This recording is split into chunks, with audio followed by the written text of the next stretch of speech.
I just finished mixing Hans Hammer's Confusing Me, and this is what it sounds like.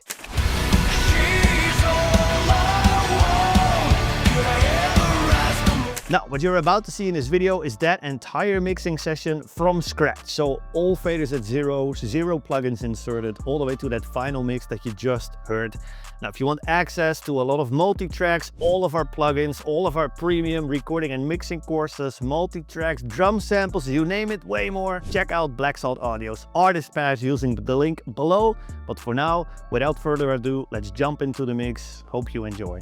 We're going to be mixing the song Confusing Me by Hans Hammer from scratch.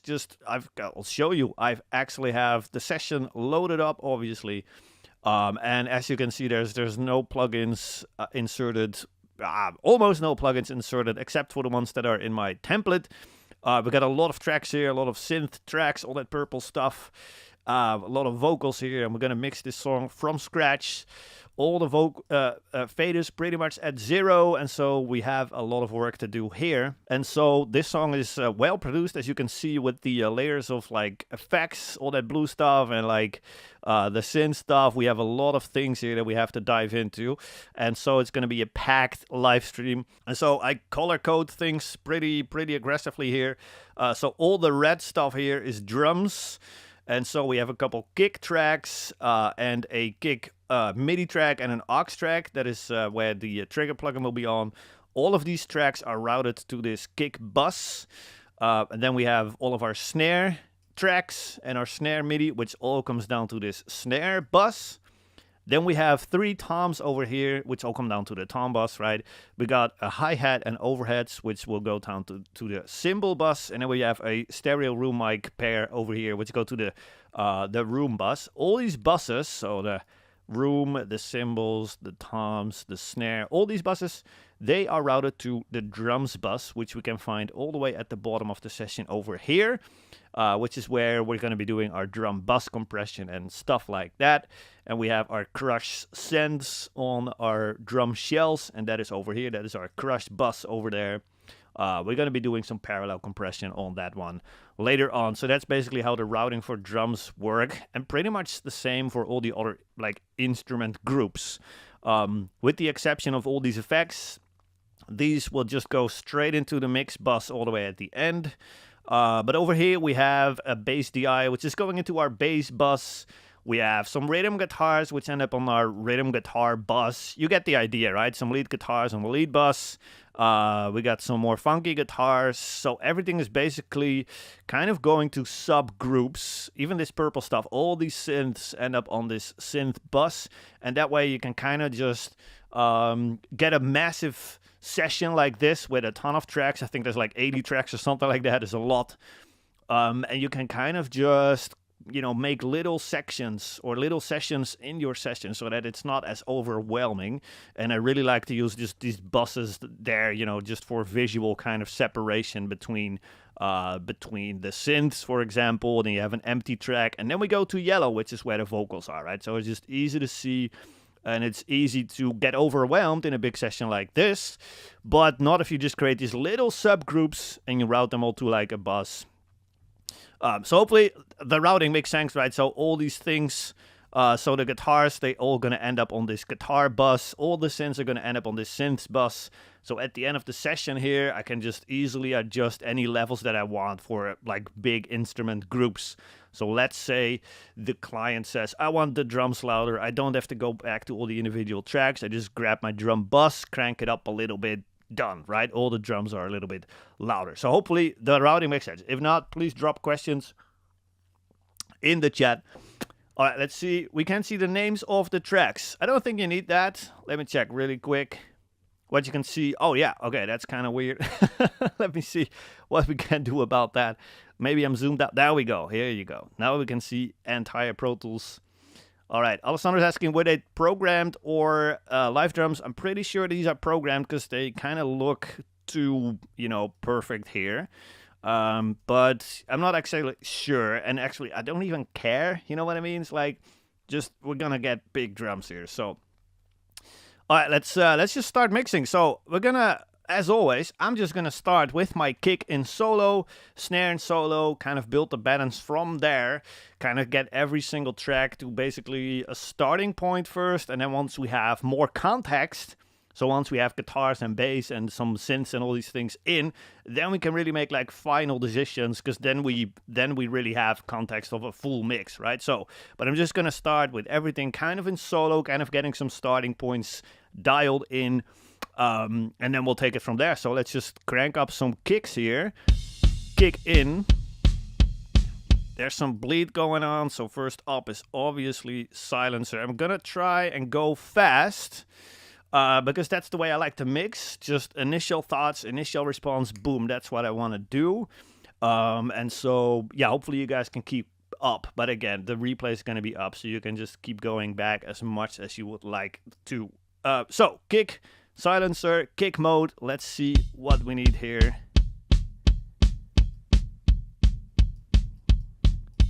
Bit more deep bleeding there, and then we go straight into Telo's drums over here. Let's see what we can do here. Kick mode is on, that's good.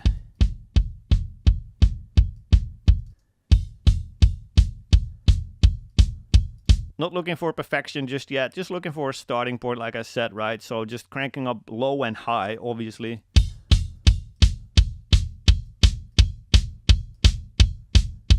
I like a healthy amount of mid-range boost as well, usually on the higher side here, to get more like not just a top-end clicky sound, but also like a mid-range clicky sound, which is usually just a little bit more powerful sounding to me. So mid-range boost there.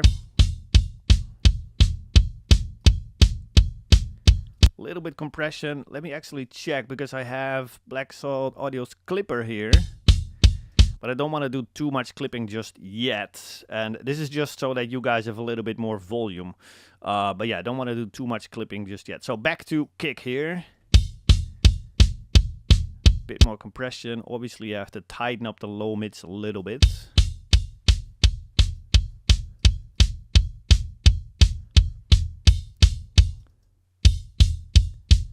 Okay, and smooth the mid-range is a little bit.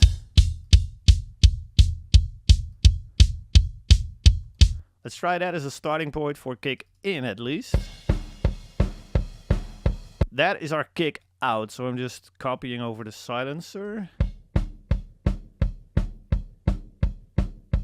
because it has even more bleed actually. Ton of snare bleed as well, which is not ideal, but we'll just have to rock with it. I'm just copying over the Telo's drums that are just used, and see, kind of just dial everything back to 0.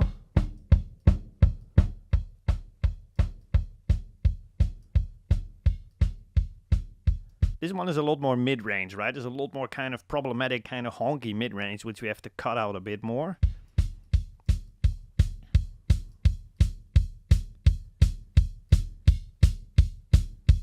Really love what that drive is doing here.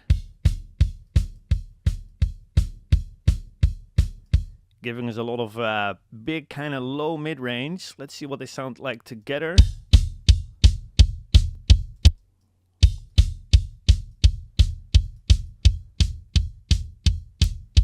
Okay, so they were definitely in phase. That's good. We have a sub kick as well. What about you guys? Let me know in the chat. Do you guys use sub kicks a lot? I don't usually like them. I would just much rather prefer having, like, I don't know, low control on there or something, or a sample that has a lot of sub low end. But I don't know, just to me this just sounds like a honky kind of kind of sound, right? So let's see if we can get rid of that. There we go, that's better. Let's see what it sounds like with the other kicks.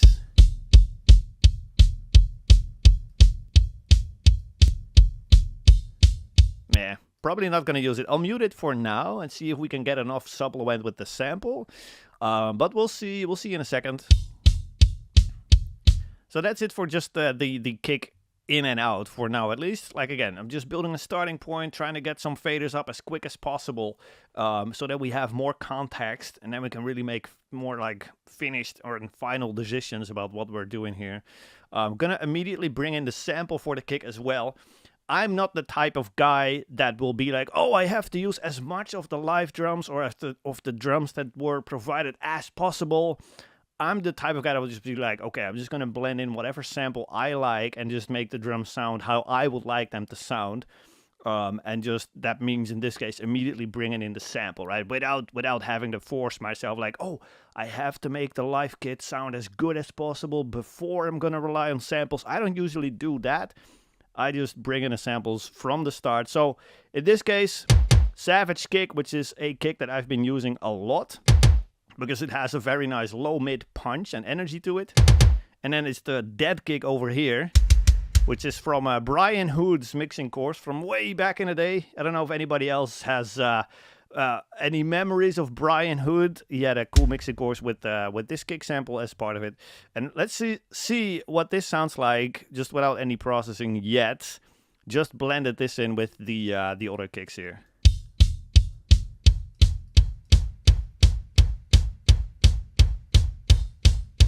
That should be an okay starting point.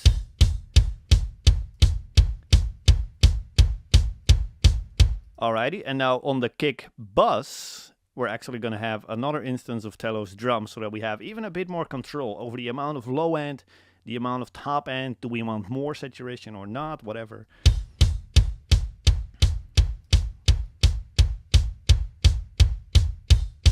And mindset when it comes to boosting low end, boosting top end, getting attack out of that kick, getting low end out of it, is basically like, how far can I push that? How far can I push that? How much low end can I actually get away with? Because I think one of the main problems that a lot of people have in mixes is that they're just not being aggressive enough when it comes to boosting low end on kicks or low end on bass or top end on a snare so that it really cuts through all these things. A lot of people are being way too careful, right? So my approach is really just to push it as far as I can go, just push it to 10. And then when we have the full mix going on, push it to 11. That's basically the idea here. So just cranking up the low end as far as I can. I don't need much more actually than just more low end. So let's just roll with that as a starting point kick. Then let's go to snare, and we're just going to keep building our drum kit here. And as we have a mixed snare, then we're just going to balance out kick and snare against each other. Let's see what our snare sounds like actually. So we obviously need gating because there's a lot of cymbal bleed. And I'm going to go to snare top mode here. And see if we have any quiet hits in this song. Not really actually. There's just one over here. Okay, so we need to lower the threshold a bit to catch that one. That's pretty much it. The drums are pretty straightforward in this song, which I really like about it. That's it for gate. Then again, just Telos drums with snare mode. Snare top mode, that is. And same principle there. I'm looking for low end and body. I'm looking for attack right now. And I'm looking for sustain and length. That's the three principles that I want to apply when it comes to mixing snares. Which, by the way, is going to be a full snare mixing YouTube video. Is coming out very soon on this channel right here, where I'm just going super in-depth, as in-depth as I can get about mixing snares. So keep an eye out for that video as well. And I'll talk more about these three principles of mixing snares. There's low end, massive attack, and massive sustain and length. So let's work on these three goals here. Low end. We need attack, and I probably want to do a similar thing as to the kick, where we just crank up mid-range attack as well. Yes. And then I'm gonna push that into the drive over here. And that drive is actually giving us a nice little bit of sustain already, which we're just gonna emphasize more later on with the samples as well. Little bit of compression as well, because I feel like we already have a nice attack out of this snare drum. So we don't have to go overboard with that. Okay, let's try that for now. Bring in our snare bottom. Let me actually catch up on the chat real quick. Let's see, we're mixing on CLA 10s. Almost. I'm mixing on the old school Yamaha NS10M Studio, I think. Yeah. So they're the ones with the extra little, the ones that are placed like horizontally as well. Let's see. Sub kick. Okay, you guys are on board with the sub kick. Nice. Can be cool for slow, heavy grooves, but usually they sound kind of whack. Yeah, I mean, I can't agree any more than this. This is absolutely true. Yep. All right. Let's see. Never had any bleed. Not needed. Superior Geometry allows you to add as much bleed as you'd like. For sure, man. Yeah, so sub kicks, you guys are on the fence about it, right? All right, love it. Cool. Is everything clear now? Pretty much about the routing. I like the approach here so far, guys. Just let me know. Just drop it in the chat if everything is clear. That is Denise, actually, I should say. Pushing things to the max, mixing approach rocks. I 100% agree, man. I am not of the mindset of like the defensive way of mixing, right? Where you're just kind of cutting out all the sound that you don't like in the hopes of ending up with the sound that you do. I don't do that. I just crank things up that I do like and push that as far as I can. Push it to 11 and 12. And that's really what's going to give me that like big, like radio ready sound, right? So glad that you guys are on board with that. All right, we got Jesus here. Awesome. Good to see you guys. Alrighty, let's continue with snare bottom. I just copied over the silencer plugin over here, and we're going to go snare bottom mode. That's pretty much done. That's totally cool. That's all that we need. And then we go Telos drums again. And we're going to go snare bottom. See what we have to do here. Pretty much the same principles as with snare top. Low end, attack, although maybe actually we're going more for sustain here with the snare bottom. And not so much on the attack side. We can totally have a bit more sizzle, right? A little bit more brightness there.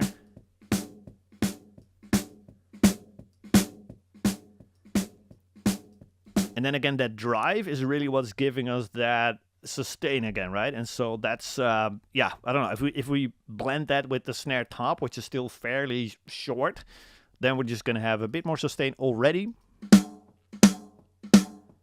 Just balancing them out. Okay, so they were already in phase. I just checked. We didn't have to flip the phase there.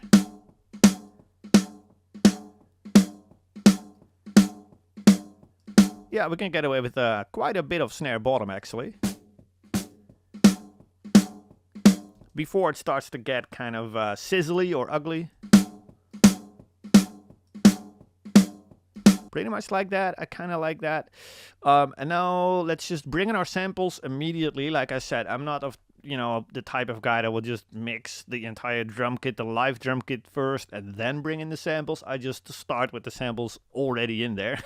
Because that's just, to me at least, is the fastest way to get, you know, a big drum sound here. So I have actually carefully chosen 3 different samples, and I literally just took those from the actual final mix that I did for this song. But of course, I've deleted all the mixing and all the processing from them to show you guys what I've been doing there. This is the first sample, actually. It's a blend of a couple samples here. Black Widow snare. This is another one of Brian Hood's samples. This one is muted, so don't worry about this one. This one is the most important one. It's like a steel snare with that has a lot of ring to it. And that ring is really what I'm looking for. And then another one with just a little bit more ring, which is super low, so we don't even have to worry about that as well. But that is what that sample sounds like, or the 3 samples actually combined. And as you can hear, I'm really going for 3 principles again, right? Low end, attack, but mostly, again, that sustain is really what I'm looking for. And that sustain is so important because a lot of times people will send me mixes for review or whatever, and the snare is just kind of like a short, kind of blippy sound. It's just like, da! and it's too dry, and it's too much focus on just attack and having that stick hitting the drum head, right? But not enough on like the actual length and the sustain of that snare sound. And I really like to have as much of that, like, I don't know, like ring and sustain in the snare as possible. So that's what we're going to be focusing on while mixing this snare. Let's bring up Telo's drums again. We go to snare top mode. Little bit of low end. The samples already have quite a bit of low end in them. A little bit of top end. Because again, since these are samples, we don't have to do as aggressive processing. But I will crank up that drive as much as I can here.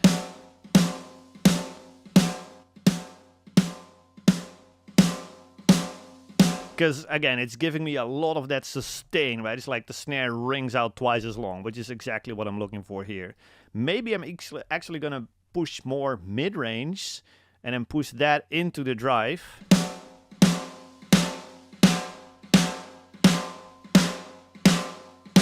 I do like that. It's a little bit more mid-rangey than I would usually go for, but if we push that into the drive, it's just really, again, giving us more of that sustain.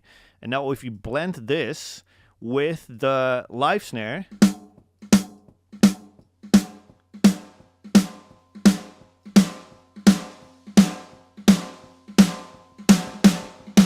as you can hear, like most of the attack is actually still pretty much coming from the live snare, but that sustain in that ring is just something that the live snare is just not giving us, right? It doesn't have that. So in this case, the sample was picked for that reason. It's like, we need more length, we need more ring.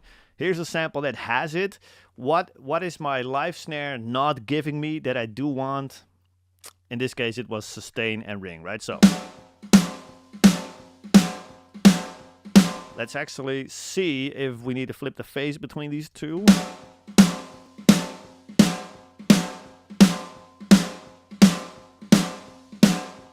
It's not a lot of difference. Sometimes it's not as clear, but I like it with the phase as natural as it was. Let's continue. We got another snare sample here, which I'm not sure if I want to use this one yet. It's more like an all-round snare sample, I guess, that just like close mic, overheads, room mics, all these things. It is, what is it, the White Raven snare. I have absolutely no idea where and when and how I got this one, but if you can Google the White Raven snare, maybe you'll find something, maybe you won't. I have absolutely no idea, but I'm not sure if I want to use this one yet, because I don't know what it's going to give me yet. I know I've used it in the actual mix for the song, but for now, let's just keep rolling without it and just see how far we can get without it. Because when I hear this, I'm kind of happy with that snare, right? It just needs more room sound, which is why we go to sample number 3, which is just a room sample over here. This is two of my most famous room samples here that I've been using on a ton of mixes. You guys in the old hardcore music studio community have these samples as well. Actually, I can probably drop these in the new Black Salt audio community as well for any of you Artist Pass members. But this is just room sound. That's all that it is. And I've tuned them down a little bit to kind of match the tuning of the live snare and the other snare sample that we're using here. And now I'm just going to process these with Telo's drums, but then on the room mode. So we'll go to room mode and see what we need here. We have boosted a lot of low end on the live snare and the snare sample already, so I don't think we need to add a ton more low end with the room sample here.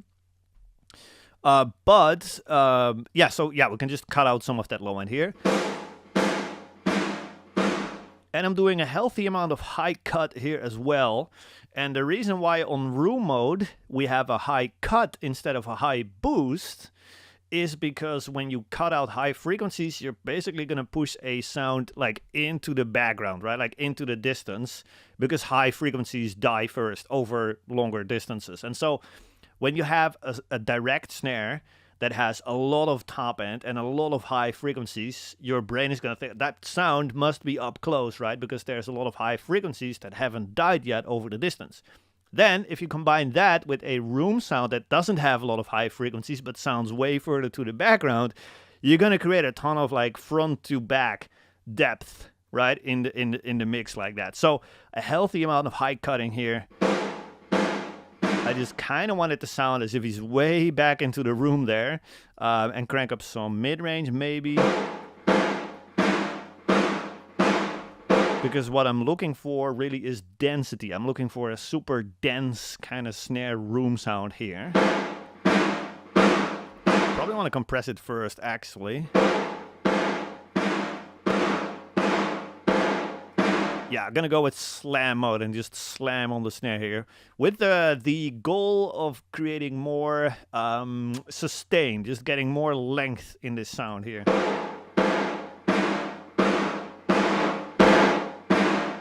And drive, just again, just looking for more density. I love how dense it starts to sound here, like.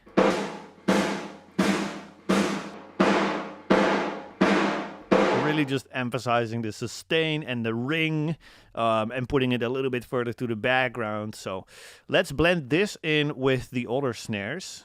There happens to be some automation on this track. Here we go. So I can't touch the fader.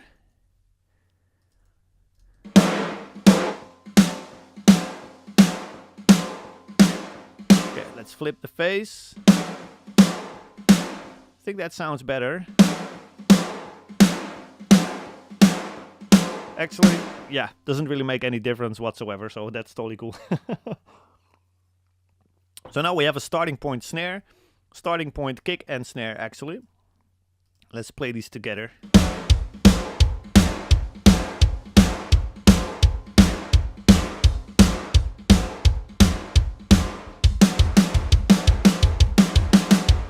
All right, that's a good starting point. I think we can build onto that. Next thing I'm going to bring in is cymbals and overheads and that kind of good stuff. These are probably fairly low in volume, so let me see if I can crank this up a little bit for you guys. And obviously we're going to go with Telo's drums first in place here. And we're going to go cymbals mode. And we're going to cut out most of the kick and snare here. Really don't care about these in overheads too much, usually. Mid-range is probably one of the most important things I'm going to do to these overheads here. Because cymbals, by themselves, have a lot of top end already. And a common mistake I see is that people will just crank up more high frequencies. Because, hey, that's what cymbals are for, right? High frequencies, so crank them up. But that usually results in just a lot of like thin, like lifeless, kind of bodiless kind of cymbal sounds, and it's just a kind of sizzle up, you know, up there somewhere. I don't like that. I like my cymbals to have a lot of body. Cymbals are very broad band. They start at 300 hertz and they go all the way up to 20K, and I want to maximize that entire frequency spectrum pretty much. So mid-range boost for sure here.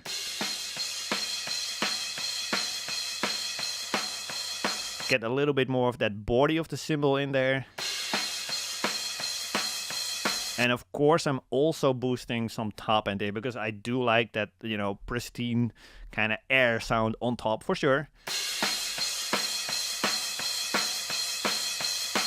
Taking out some snare and kind of evening out the cymbals a little bit more still.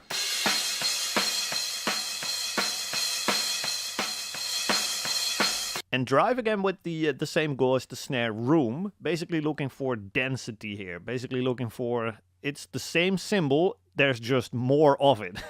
That's the best thing I can say to explain what it's doing here.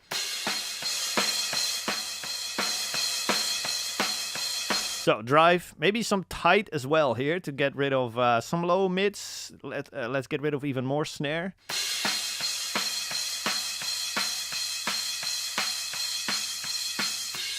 There we go. But I think for now this should be good. Let's level out these drums really quick. So we got all of our kicks.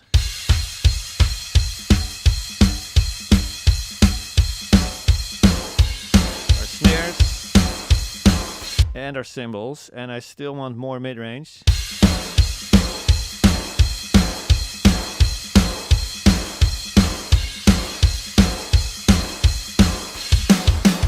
Okay, then we go to hi-hat, which he happens to be playing over here. Again, just good old Telos drums. Here we go. Cymbal modes. There's a lot of kick and snare happening here, which we don't need. I need more body. More compression for sure, because the hi-hat is kind of uneven, right? It's not as consistent yet, so...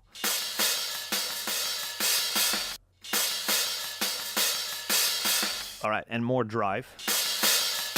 Same reason, right? Just more hi-hat. It's the same hi-hat, just more of it. Alright. Let's kind of level that out to the overheads here.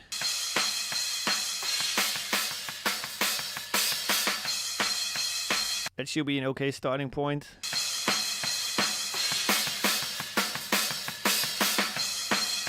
Alright.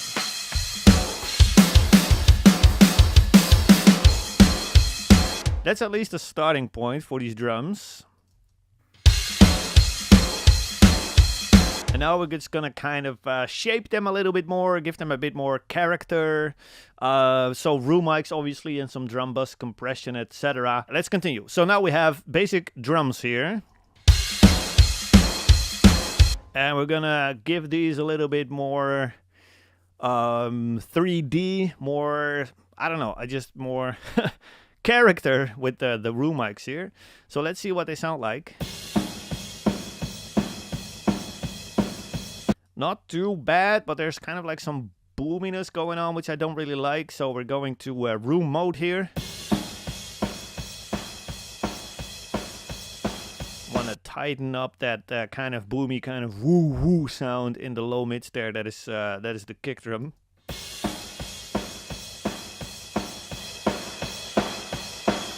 Again, boosting a lot of mid-range. Because I do want more snare and more body in the cymbals again.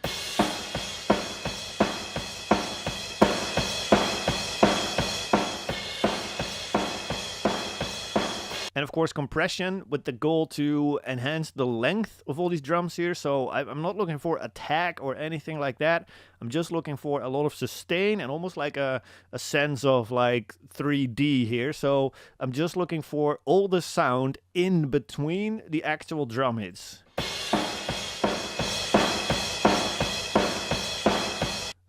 Same with the drive here. I just want that sound in between all these drum hits to be as loud as I can get it. And then I'm just gonna add a little bit of reverb to this to the room mics here as well.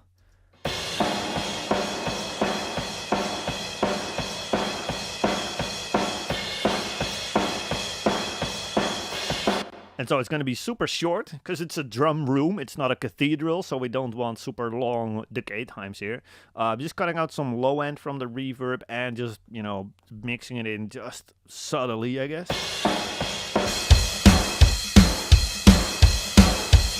Okay, let's see if we need to flip the phase here.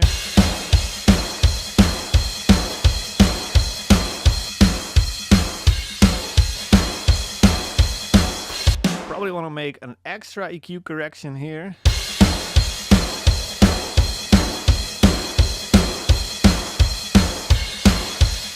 Just a little honkiness right around here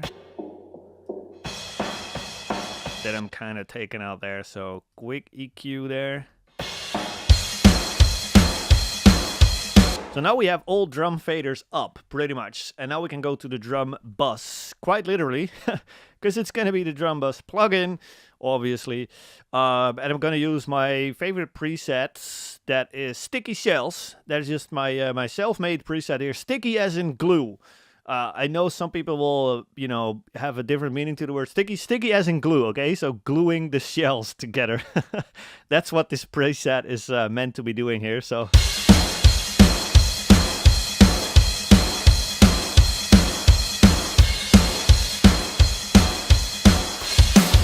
So we're losing a little bit of attack, which is totally fine here. I'm just looking for glue and just kind of the idea to make this sound like a full, you know, what is it, like cohesive, that's the word, cohesive drum kits. And I'm not looking for individual sounds that happen to be played at the same time. I'm looking for, this is one drum kit here.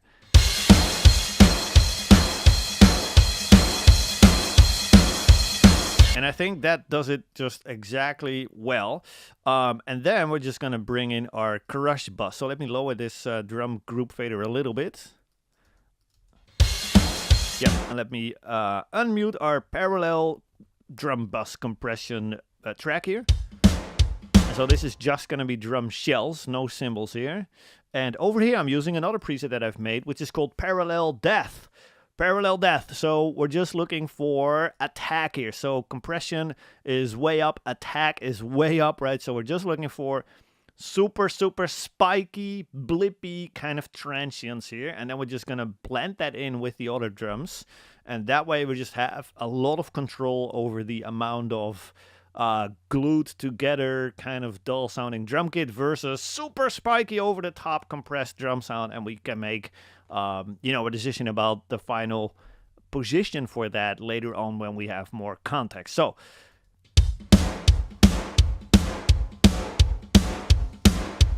really looking for over the top amounts of attack here.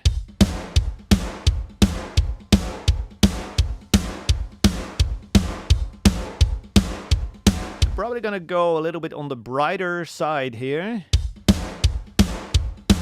Ah, crappy. Thank you, Alessandro. Yes, sir. Goodbye question. Yes, absolutely. Yeah, apologies, guys. Forgot the comma there.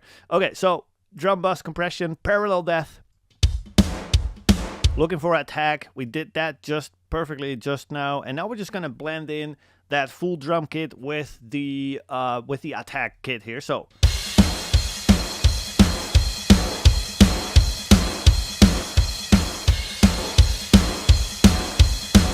and I love that. I love just how much control we have now over how much transient do we want versus how much cohesion do we want, right? So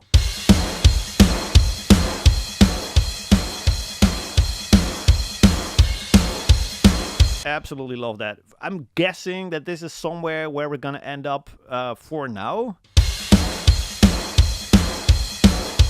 And I'm pretty happy with what the drums are sounding like right now. But again, these are starting points, so we're probably gonna make decisions about, the final levels and the final amount of whatever, low end or something on the snare when we have more context. So when we have guitars in, when we have bass in, all that kind of stuff here. So we're gonna be bringing in guitars now. I like to mix guitars before I mix bass. A lot of people like to mix drums and then bass, and then guitars, and then whatever else, and then vocals. It's totally cool, totally valid. My approach is like drums in a rock or metal song are crucial. They're like the foundation, so I want to mix those first, give them as much, low end, top end, whatever as possible, because nothing else is bothering them just yet. Then guitars, same reason. I want to give those as much space in the mix as I can give them, right? So I want them super loud, super huge, as big as I can get them. And then whatever room is left, that's what I'm gonna use the bass, right, to fill the gaps that we're inevitably gonna end up with at that point. But guitars, to me at least, are usually a little bit more priority than bass, at least in the amount of space that they take up in the mix. So that's why I mix guitars first. So, and I'm gonna be mixing rhythm guitars first. So let me just mute all the other ones. The leads, what is it? This is not the solo, but this is something else, some cleans here. We're just gonna work on rhythm guitars first.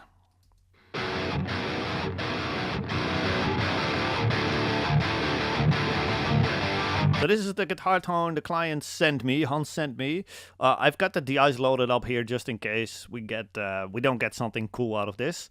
Telos guitars, obviously. See what we can do here.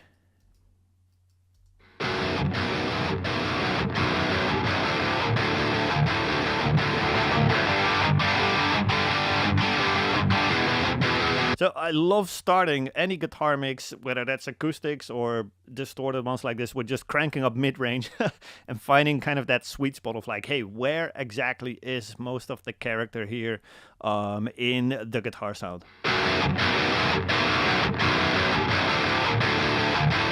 So I like that. Then I want them brighter, so I'm going with top end here. Bass player here, so watch out what you're saying. Yeah, man. Oh, don't worry. We're gonna get a massive bass in this mix for sure.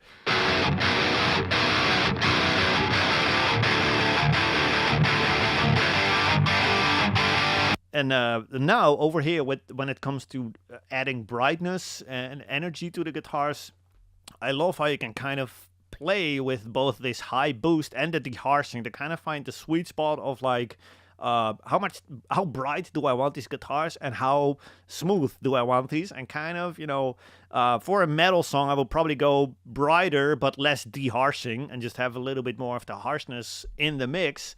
But for like more kind of radio rock almost, I want these a little smoother, so more deharshing here. Let's start with that, see what that sounds like with the drums.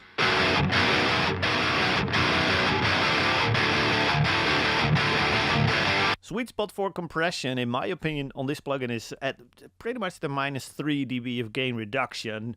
That gives you a nice kind of gel, kind of glue, kind of cohesion in the guitars here, without making it sound super pumpy or over the top or ugly, you know.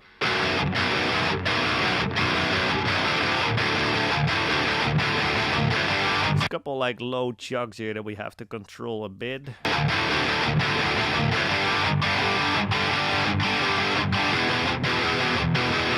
Again, pretty much -3. I don't want to like get rid of all the low end here. I just, I don't know, I just want to have it controlled, you know, so that it's more cohesive and not as like jumpy. So yeah, chug control at -3 dB there. Smooth is usually my favorite saturation here. Inflate is kind of, I don't know. Yeah, inflate is kind of darker. Emphasizes the low mids more, and focus emphasizes the kind of upper mid range a bit more. I don't know. I still like smooth the best in most cases here. It's kind of similar as what we were doing on the snare room mics. It's the same guitar, just more of it, right? It's just like, how much guitar do you want? It's like, yes. Alright, cool. And now let's see if we can get a little bit more low-mid energy in this guitar.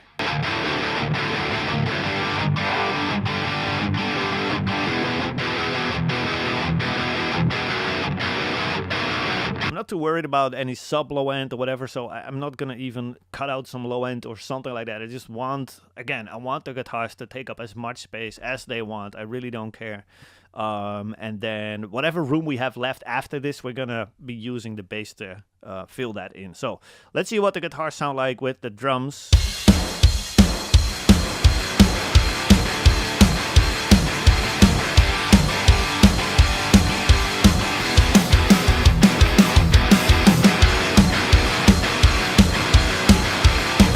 And I even want a little bit more low end right now.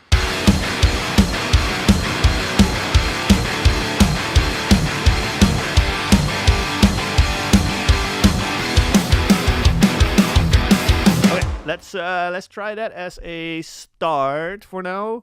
Let's see.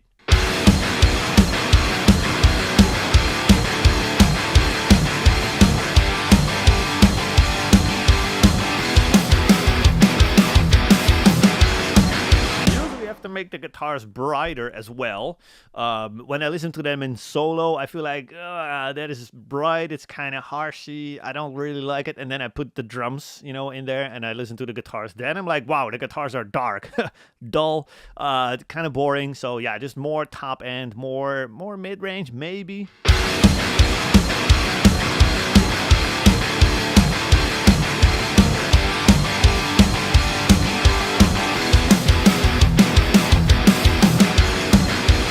more low end as well, just cranking up as much of everything here.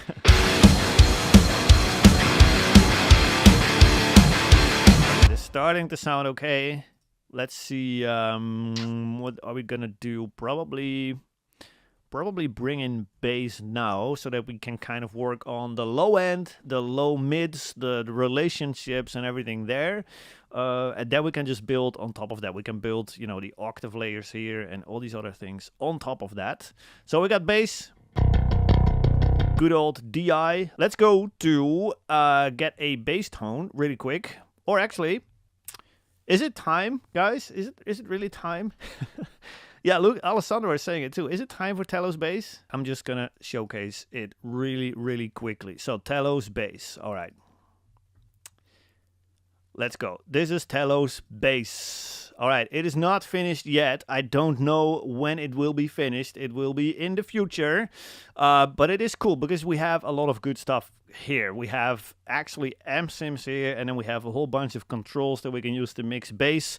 Let's just do it, okay? So raw DI, I'm just gonna pick any of our cool amp sims here. We got clean here. And then we can kind of, you know, choose how much gain we have and how much distortion we have by just cranking up or down on the input here. So we can pretty clean, or maybe go a little bit more gritty. Or you want to go heavy and go grind. Or you want to go distortion, and this is just the over-the-top one, right? For the real heavy stuff. I think I want to go with grind or grit.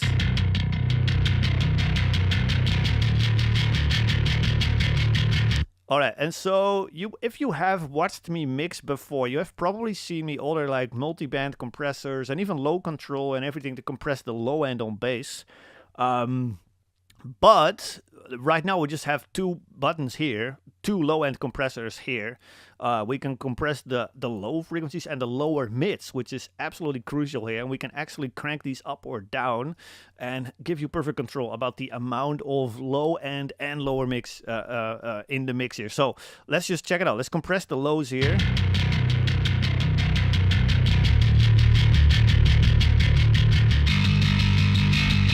And let's compress the low mids.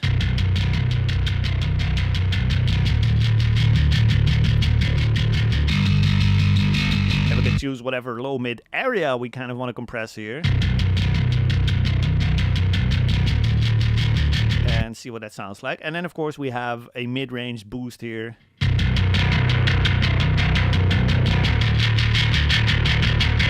Giving you a lot of control about that amount of, you know, the grindy frequencies here, and a bright switch. If you want to go bright, I'm not sure if we want to do that just yet. But I think in solo it sounds kind of cool, but let's just go without it first, and let's crank up the mid-range here.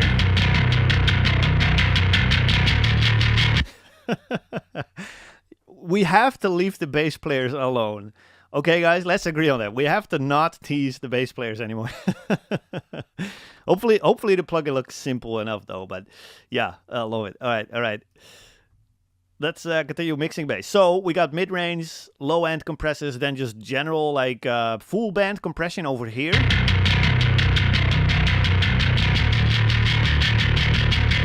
It sounds very comfortable. And then we have two different kind of saturation units, I guess, or just two different ways.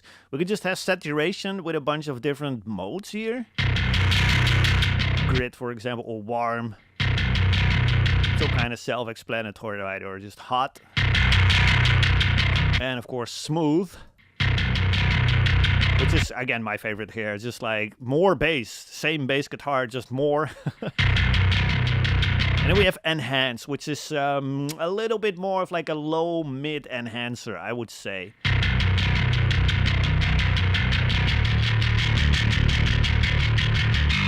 So a lot of different controls here. Let's put this in the mix and actually bypass all the other stuff on our bass bus.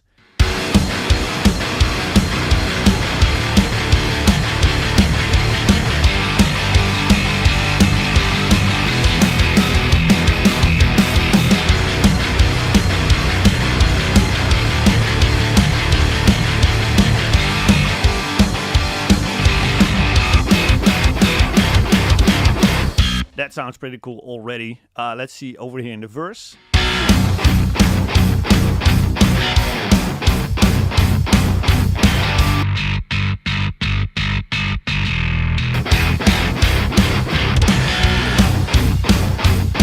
And then after that, I'm totally cool to just use a little bit of oxygen to just crank up even a little bit more of the string noise, right? I do love oxygen for that on byte mode here. That just helps your bass to cut through, you know, dense sections like this.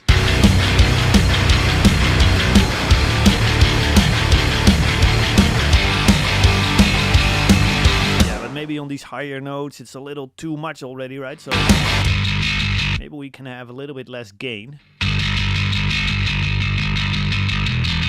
That sounds a little smoother.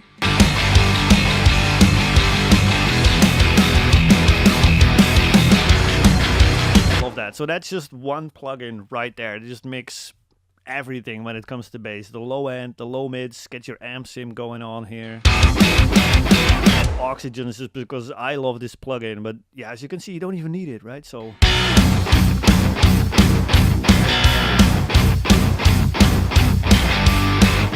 alright, now is actually an excellent point in the mix here because we have like our main instruments dialed in. Now is the first time where I'm actually gonna listen to the balance a little bit more. This is the point of the mix where I'm gonna start working on levels, see what kind of balance we want to have here.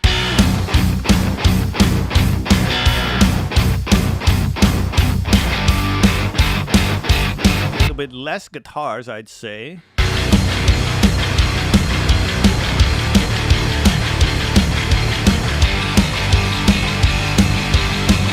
Yeah, that still kind of bugs me here. Maybe we don't even need oxygen here.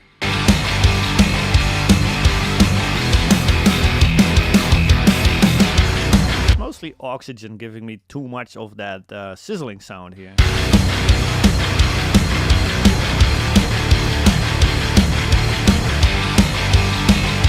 For now I can work with that. I do want a little bit more sub-low end on my kick. So I'm gonna just crank up some low control here and just go subby 70 and below or something.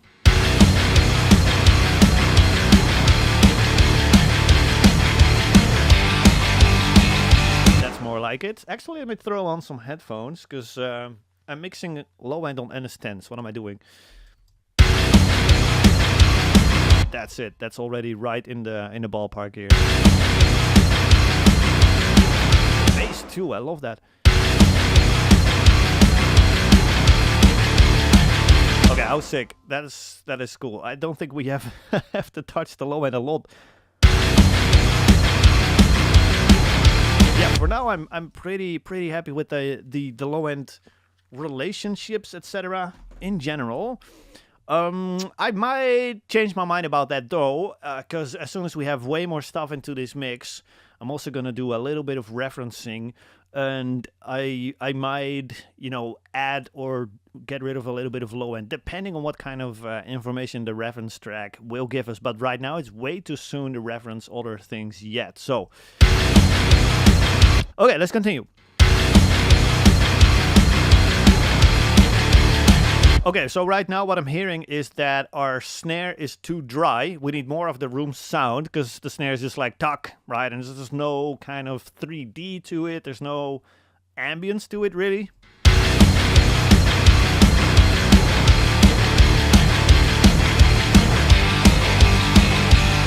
So I'm just trying to crank up that snare room sample a little bit. Maybe get some different mid-range.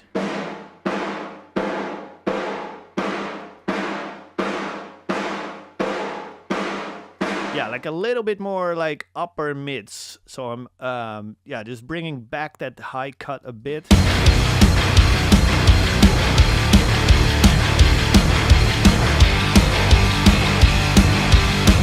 And now I feel like we actually added a little bit too much length to the sound.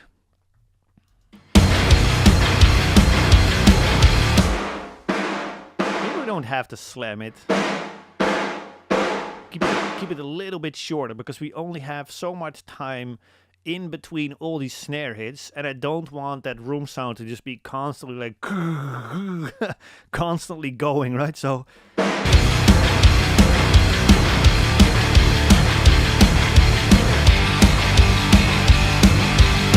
and then I want to take out one more kind of honky kind of woo sound there.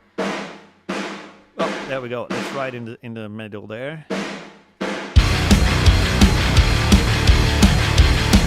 That's more like it. And now we already have kind of a nice foundation here. So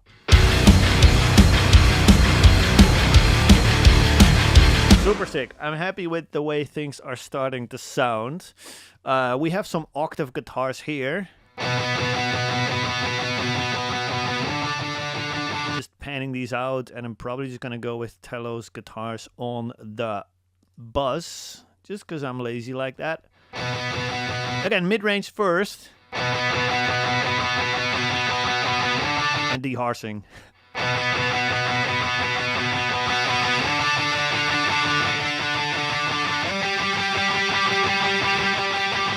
Okay, just mix those super fast. I'm just looking for mid-range that's going to help these to cut through the thick, you know, rhythm guitars. I don't want them to be harsh. I do want them compressed. So again, just glue, you know, I'm just looking for cohesion there. And I'm kind of keeping them a little bit harsh on purpose because, again, I want those to poke through the heavy rhythm guitars here. So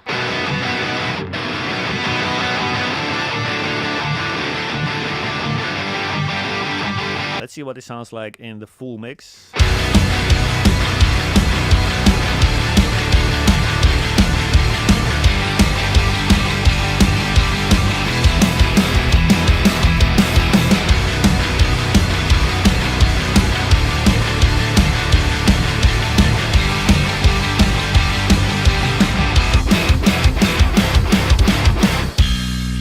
All right, awesome. I just noticed we haven't mixed the toms yet, and it's always happening. I just forget about them because they're so not significant, right? So I'm just going to ignore them for a little bit longer just because. Pretty happy with how that is sounding.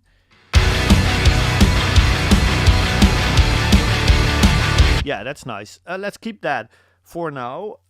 We also have some funky guitars here in the verse and in the intro, which are kind of more like more funky, quite literally. There's too much low end in them though. And for this kind of guitar and the role that it's playing in the song, I really don't care about low end here. I'm just looking for that kind of funky mid-rangey, kind of upper mid-range presence, that kind of stuff. So mid boost, obviously.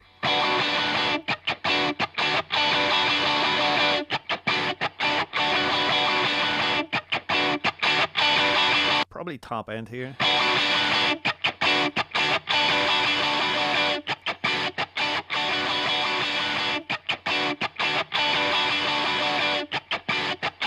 Okay, maybe there's still too much low end actually. I'm not sure. Let's check it in context.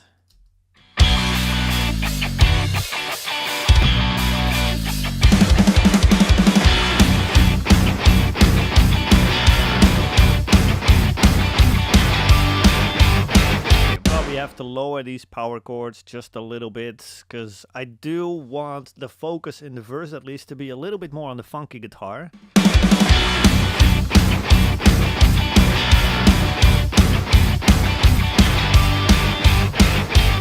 And even have the bass come down just a touch.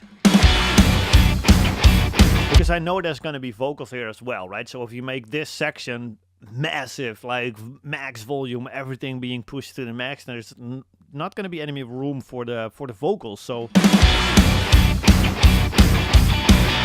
I want this section to be a little bit more subtle, so less low end, less dense rhythm guitars.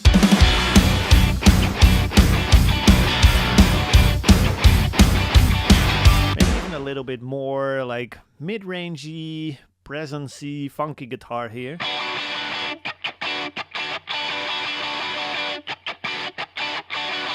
So really just focusing them on that upper mid-range here.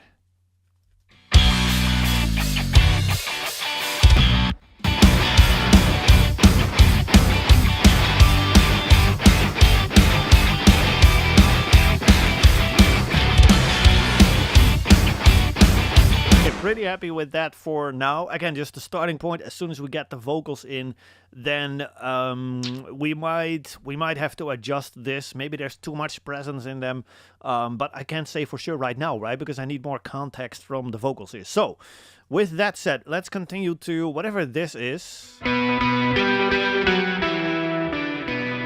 the hook right before the chorus. Which also has too much low end and not enough mid range. So let's crank up guitars again. Going for definition here in that mid range. We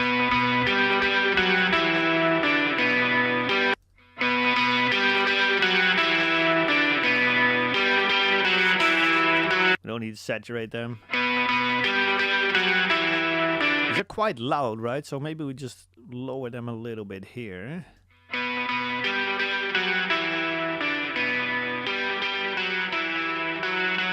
All right, let's see what that sounds like in the full mix here.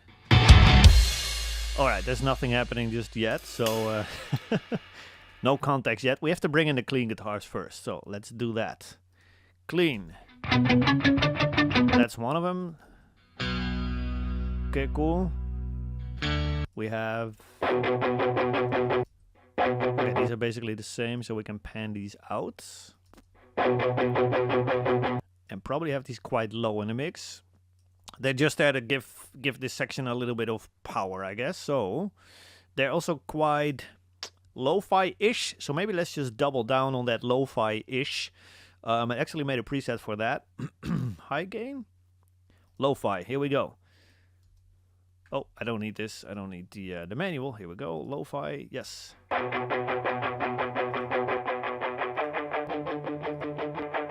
Well, that's exactly lo-fi, right? So let's copy that over. Can even cut out a bit more low end, though.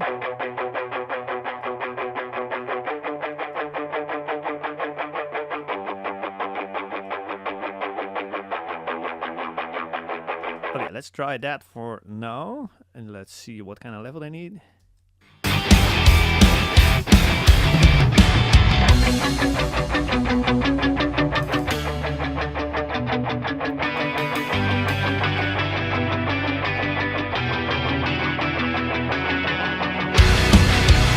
Okay, let's see what we need to do with this one.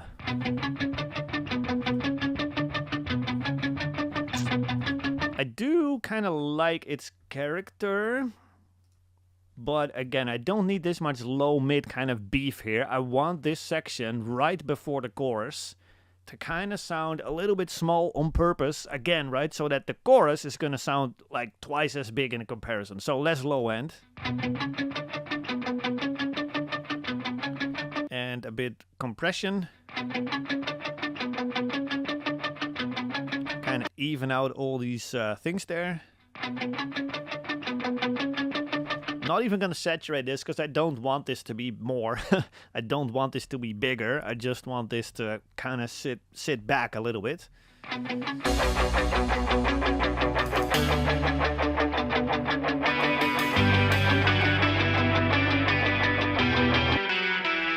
This one still has a bit of harshness going on.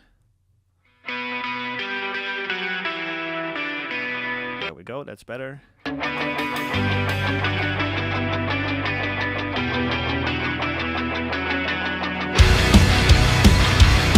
Alright, very cool. And then we have a bunch of swell effects and everything that I kind of want to bring in already so that we already kind of have a good idea of what kind of transition it's going to be from that, whatever this kind of announcement to the chorus is going to be. That is cool. And then we have some impact sounds. I don't know what kind of sounds. That's kind of huge. Let's try that. Meh. Let's try this one. Meh. I'm just going to bring in my own impact sound that I like. Just because I like it. Let me look, which one do I want here? This one. All right. Let's route it to the mix bus. Where are you, mix bus? Where is my mix bus? Let me see. Here we go. Pre-master. There we go. I have to kind of align it manually. This is what it sounds like. This is huge, right? It's just over the top, and I just love that. Just kind of like, here's the chorus. Pay attention, you listener. Way too loud, obviously, but just to give you an idea there. All right, and then, yeah, just also gonna bring in my classic double crash, which is this one. It's just a double crash sample. You can grab these from any drum library. We just print down a double crash. That's it. Route it to the mix bus again. Here we go. This is what mine sounds like. Just way over the top, super bright, and that's exactly what I want at the start of like a chorus, right? Just a massive double crash, even though it might be there in the overheads, and I'm gonna automate that to come up in volume for sure. But even with that, I still want to push things to 11, so I'm also gonna bring in the samples, right? So it's both. It's and automation and enhancing things just on the individual tracks level and bringing in the samples. So it's, you know, pushing things to 12 here. So that's a massive start to this chorus, right? So without the riser and the what is it? The massive impact sound, and without the double crash, it sounds like this. Kind of boring. It just comes out of nowhere, and then with all these three things engaged.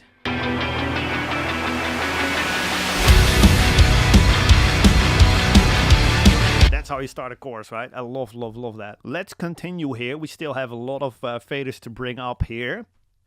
Let's see what we want to do. Probably want to bring in some synthesizers in the chorus. So that's these four purple ones here. And we have some pre-chorus stuff, it looks like. Or is that chorus? Yeah, that's pre-chorus stuff. So let's start with the synths for the chorus. So in this case, when we're talking about gain staging, this one actually looks way too loud, so let me just unmute my synths bus. Oh, sorry, that was way too loud. So this is a great example of where I will adjust the gain a little bit and just have a slightly lower signal. It's still very loud, right? So let's see what this is doing in the... actually, let me mute all the other tracks really quick. And then we're just gonna check out what this is doing. And we have another one. Okay, more pulsing, cool. A higher one, that's cool too. And just some ear candy, which is not gonna be our main focus, I'd say. I'd say probably this one is gonna be our main thing, because it's just cool, right? So just EQing it.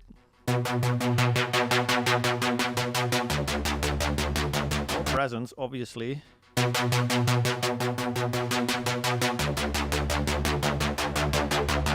And there's a lot of character here, like a lot of sound, really, literally just a lot of sound happening here in that, what is it, 1.5-ish mid-range?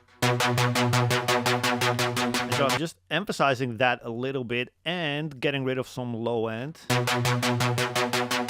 Because that low end is probably going to clash with our rhythm guitar or bass or kick or all of the above, right? So I don't really need that. I just want this to be that mid-rangey kind of cool pulsating sound that we can hopefully hear in the full mix just a little bit. So I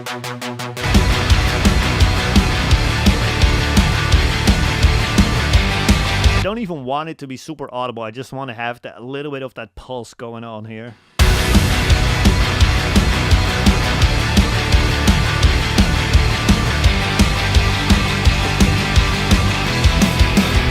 Seems to be okay for now, and then I probably want to bring in that high one. Let's see, what do we want to do here? Probably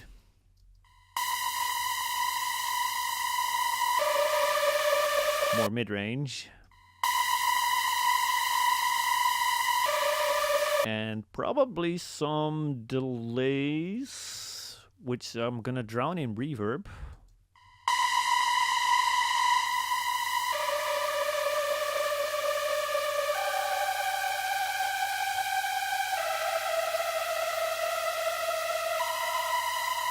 Goal is really just to kind of push it further to the background, even though it's super bright.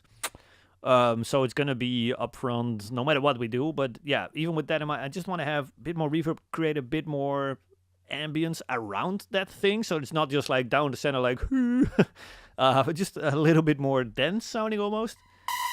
And now let's see what that sounds like.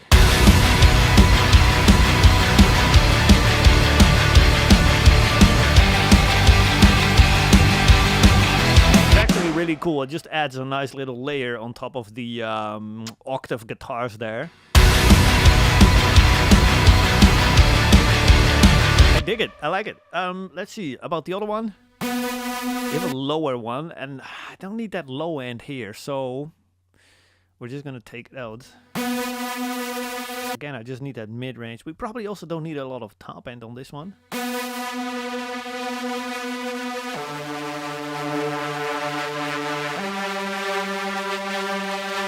Think 2.5 apparently is where most of the character is at.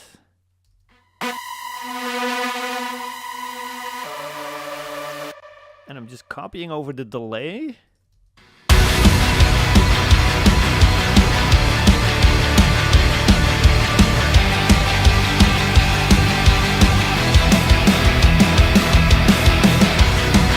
Alright, very cool. I kind of like that. And then we have this other one.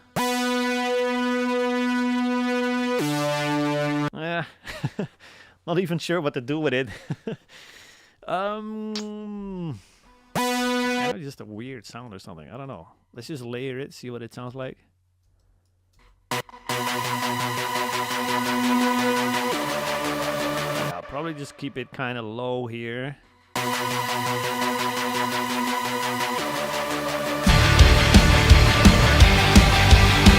And then I'm gonna group these channels so that if I change the volume for one of them, I'm gonna change all of them at once, pretty much. So just, yeah, I kind of like the balance that we have now, and now I'm just gonna treat them as, this is one synth, this is one sound, this is our chorus sound. So that's the chorus synths. Now we have the pre-chorus synths over here. This looks very loud, so I'm just gonna bring that down a bit to hopefully, yeah, hopefully not kill any more of the headphone users' ears. Let's see what it sounds like here. Ooh, that's cool. That is very cool. What do we have here? That's cool too. Okay, what else? Very nice. Okay, these are well produced, obviously. Okay, that's just our kind of attack for both of these. That's cool too. Okay, so we don't need much low end here again.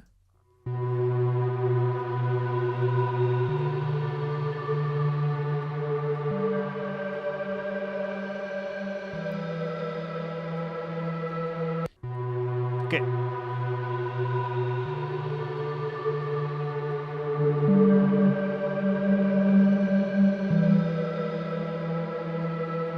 So just taking out some low mids here.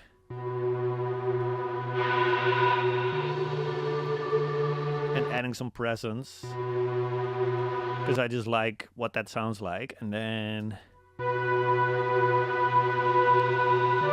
I want this one to be more wet. Delays it is.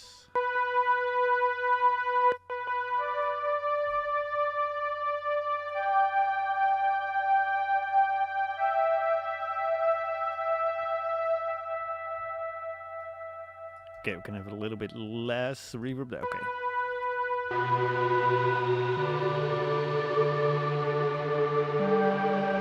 Alright, EQ-wise, we don't even have to do a lot to this one. Maybe make it a little bit brighter, more presence.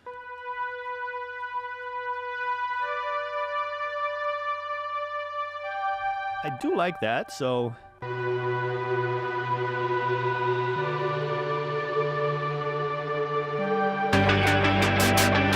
now we really need to lower these ones. They were kind of distracting. Let's see where they kind of have, or if they even have a little bit of mid-range. Let's just turn on the analyzer real quick. They do, luckily. Okay. I could have just used my ears there, so feel free to call me out on that. What is this guy doing, turning on his analyzer? Some notes have a little bit more top end than I would like to have, so yeah, sorry, just putting that in the screen. Just having a little bit of dynamic EQ there. Just reacting to these higher notes there to kind of keep that in check. And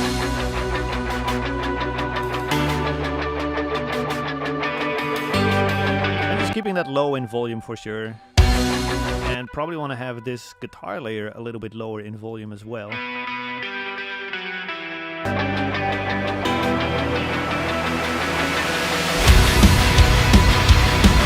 Alright, that's super cool sounding already. Let's see. We got the pre-chorus synth mixed. We got extra layers over here. Actually, no, we have this one still. And what are we gonna do with that? Not a lot. I don't want to do any processing to it. I just want to bring it down a little bit so that it gives us a little bit of a transient here.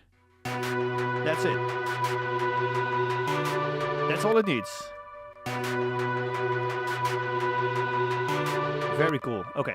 Let's see what else we have coming on in the second pre-chorus, though. Say what you want, but these sounds are very, very cool. Let's see what it adds to the mix, though. So we have to lower that and make it less dense, I would say. Because otherwise it will be eating up too much space there.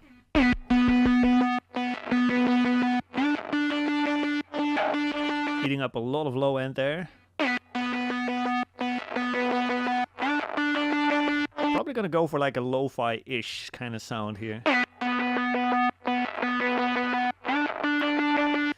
Yeah, I'm not too sure yet. It's probably gonna go low in the mix though.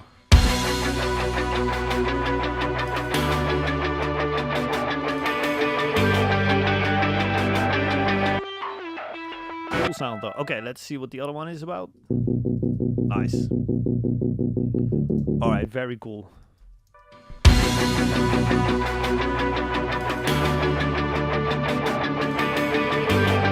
Not gonna process them whatsoever because it's just the right amount of low end, right? This is so cool.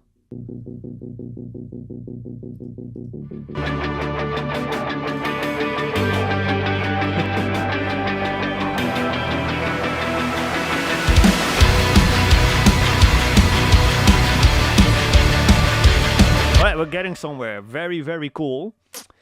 Let's see. We got the choruses down. We got pre-choruses down. We got verses. Actually, we got some shakers and tambourines here. Could probably make that brighter.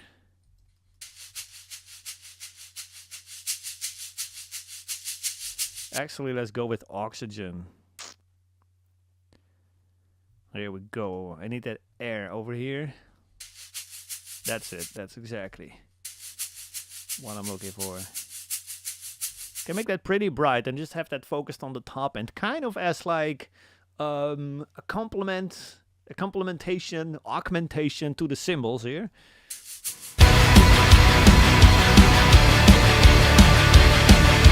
Obviously way low in the mix though, because you don't really want, you know, that shaker to be super, super loud here. I don't want it to take up any attention. I just want it to give me a bit of air, you know?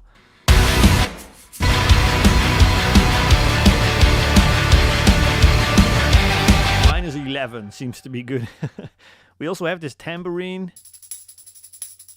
Don't even have to process that. I just want to pan it out more.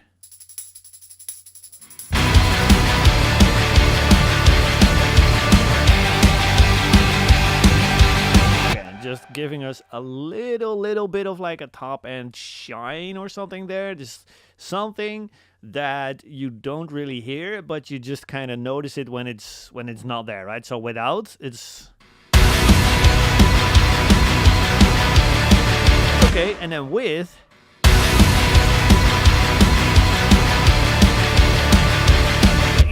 even hear them, but you just sense that there's more density, more information, more things going on in the top end there. So beautiful, beautiful little shakers there. Let's see what we have here. That's a cool sound. What kind of section is that? Okay, cool. Let's check it out. And what else do we have here? Okay, cool. We're going to some weird sounds here. What else is this? Cool. Okay, so just weird sounds. We just don't have to do a lot processing to them. Even though I don't really like the amount of low end here. Yeah, low mids. I don't need that. I do need more of this though. Just a bit more character there. Okay, cool.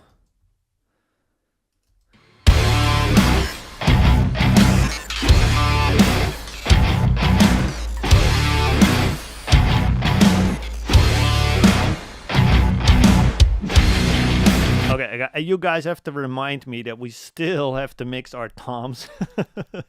We probably have ignored them for long enough now, right? So I love this one, man. Or is it this one, actually? Yeah, it's probably just a combination here. It's just so dense. Love that.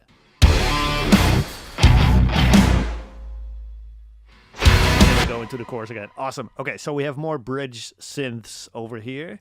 What is this one? Okay, it's got the same pulse as the one in the pre-chorus, I'd say. Or in the chorus, actually. What do we have here? Another very cool one. There's no no shortage of cool synths in this track here. I'm saying. That's very cool. Okay. Okay, that one is boring, so we can probably just keep that muted. That one is more... It's also boring, but it probably has more use. Just have it a little bit brighter. That's very cool. Yeah, let's just keep it as that. Maybe compress it a little bit.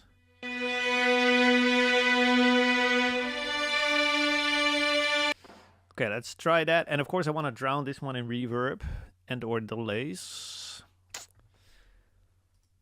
Let me just play that in solo. 1/4.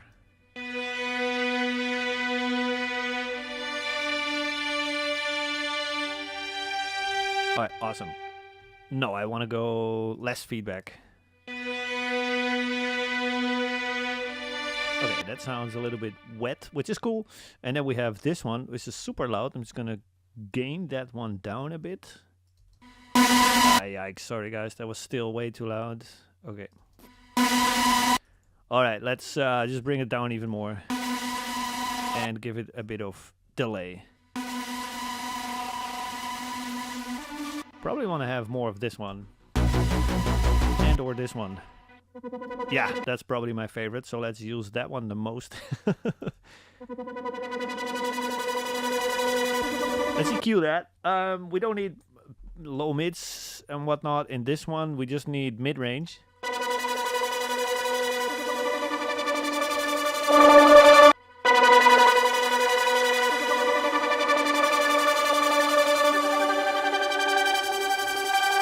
That is very cool. That's going to be our main thing in this bridge, probably, at least as much as we can get away with here.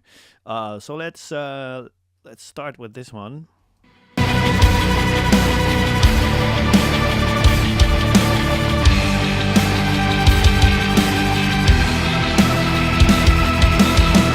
Very, very cool. Let's bring in the other ones just to kind of complement this one now.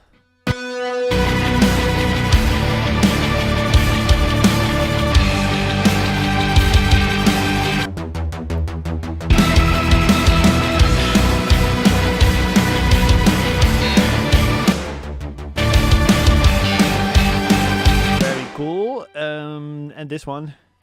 Yeah, I'm not too sure about this one. This is just so dense, right? But it's not really adding anything here. It's just a bunch of noise, so... much rather keep this one super low and give this one more the priority. This is so much cooler, right?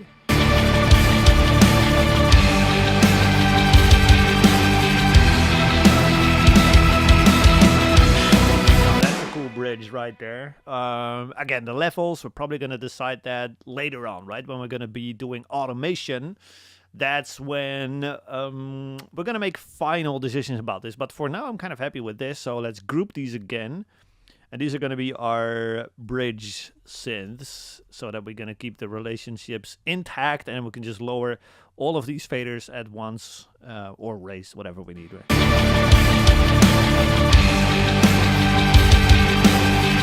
Now let's keep them pretty much like that. Pretty happy with that. We got more synths in the outro over here. We got even more over there. Oh, that's just a regular chorus synth. Okay, cool. But then in the last one we even have a bunch more. So let's check out what's happening here. What the heck is this? Okay, very cool. This is an extra melody. And what is this one? Nice. That is sick. Okay. Not what you expect in a rock track, right? But I love this. Again, the noisy one, we don't need that. We're just going to keep that low. And it's mostly going to be this one, I'd say. I feel like that one is going to have no issues cutting through after we bump up some mid-range here. Yeah, sick. Okay, so this one can probably come down in volume a bit. Because it's a little bit too dense and too much low mids here. That's clouding up the mix, so let's just get rid of them. It's higher up than that, so let's see what where it is. There it is. Okay. Very cool. Let's have that pretty low in the mix.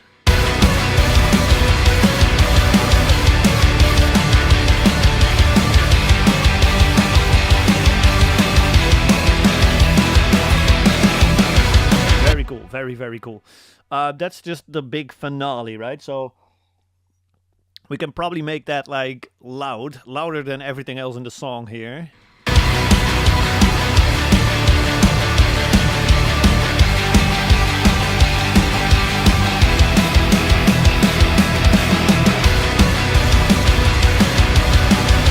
Yeah, and even a bit brighter, I'd say. Where are we? Here we go.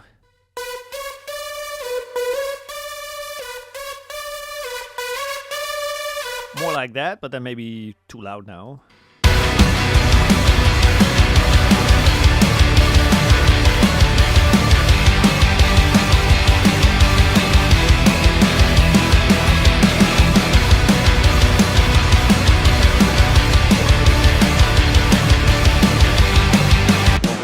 Alright, this is getting very cool. We're getting close though to the end of today's live stream, because we have brought in a lot of stuff. We're just going to do a couple last things. We're going to mix toms really quick. Then we're going to bring in all these little samples here. And our mix bus, probably, actually. And then we're going to sign off for next time. So, really quick, let's check out toms here. Let's bring in tom 1. Wow, that's cool. Telos drums. We go to rack tom mode here. And we're going to be boosting low end, top end. A lot of top end. A lot of top end. All of the top end. Okay, and then I still want more. So again, more mid-range. And a lot of drive. The drive here is actually my favorite in the toms mode, because it gives you a lot of low mid power or punch. I don't know how to explain it, but hear that, it's like twice as big, even too much, right? And there's nothing anymore, right? So it's just another low end enhancer almost here. So absolutely love that. Just pan it off center a bit, and I'm just gonna copy that over to the second tom, see what kind of. Oh, that's perfect. We can even crank up drive more. Just more low end there.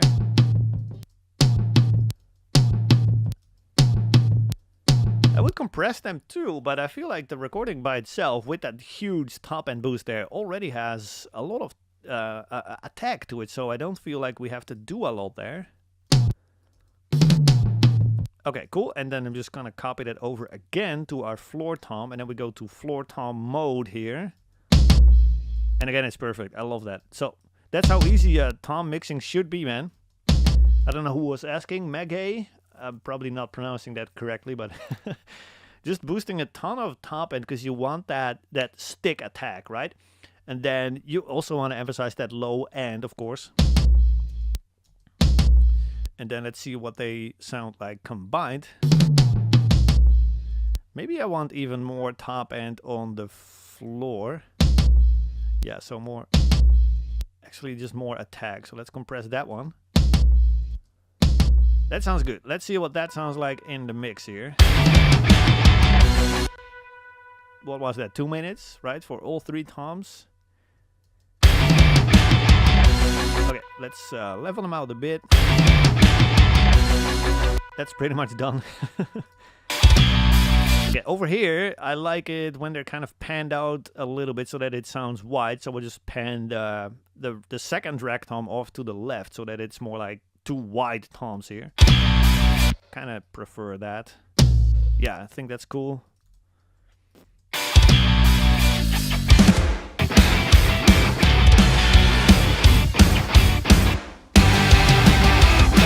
That's it. That's all we have to do for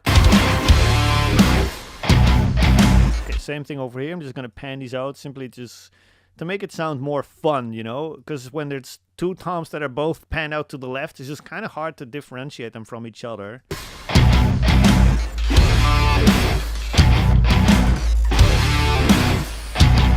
But now it starts like a wide kind of ding, and then he continues on the floor tom. So I do like that. Let's see if we need to do the same thing here. Yes, we do. Very cool. And then over here, I'm good with that. I think that's fine. I do think the rack tom is a little too loud and the floor tom is a little too low. And the toms actually is the first thing that makes me think that these are live drums, because the rest of it sounds very programmed, right? So, but the toms do have some cymbal bleed and whatever. Yeah, it's kind of weird. So I'm still on the fence whether these are live drums or programmed. Anyway, that's it for toms. That's all we need. Occasionally, I will add a little touch of reverb to them, though. So let's try that. Not too much, just a little touch of plate. Where are you? Reverb, little plate. Again, very short decay time and not a lot of mix, and I cut out a bit of low end. Shortest decay time, so half a second. I really don't need the toms to go like and then just disappear in a cathedral. Short decay times on drums, always. So that's already maybe too much. Nah, it's totally fine. In context of the full mix, it kind of disappears a little bit, right? So very cool. Now, that's it for toms. Let's copy over these samples over here to important sections of the song. So that will be the chorus over here, which is here, I think. Yes, it is. And then we have another chorus right over here. Yes, okay.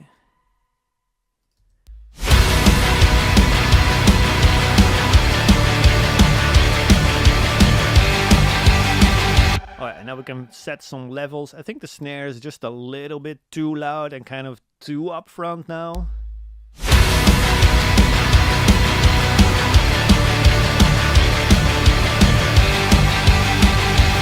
Just tucking it back in the mix ever so slightly and maybe even add a touch of reverb to it. Let's see. It's very, very subtle. It's a studio reverb, which I think is, is it waves? I have absolutely no idea. It's the studio preset, so it's very short decay time. That's what it sounds like, just a studio reverb, right?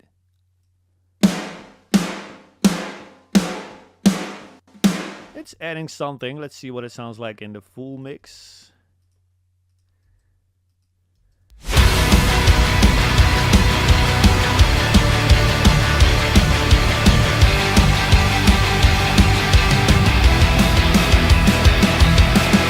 Alright, pretty happy with that.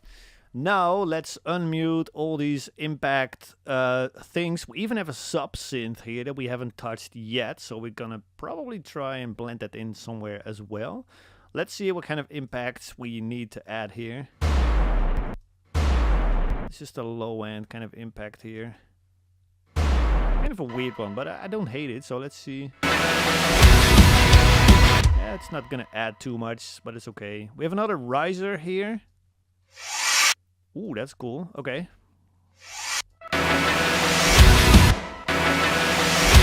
Definitely want to keep this one very, very low. More like that, so you kind of sense that it's there, but you don't really put your finger on it, right? I'm happy with that. That's pretty sick. We have more impacts. Wait, did I just mute this one again? Okay, then we have this one over here. That's an interesting one. Let's see where it's happening. Oh, okay, cool. So out of the verse, into that pre-chorus. Just a nice reverb tail. That is so cool. Very well produced song, right? So. Ooh, great question here. Do we have Telos vocals? Yes, sir, absolutely. Yes, we will have Telos vocals. We're working on it. We don't have a test version for it quite yet, at least not ready to show in a live stream like this, but it's coming and it's going to be very, very cool. So yes, we will. We are working on a Telos vocals. Yes. Okay, let's see what else we have here. Okay, cool. Just low end. Let's lower that.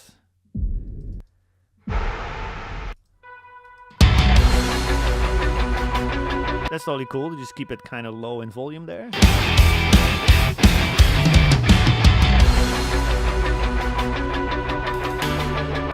All right. We have another riser here. Ooh, that's very cool. Let's see. They probably work together. Yes. All right. So let's keep this one low in volume too.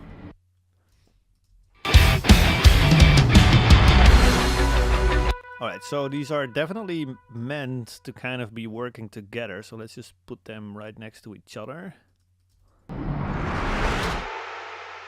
Okay, so we have to have more of this one. And the ending is a little bit weird, so let's just fade that out. Kind of like that. More like it. And then we have to do the same over here.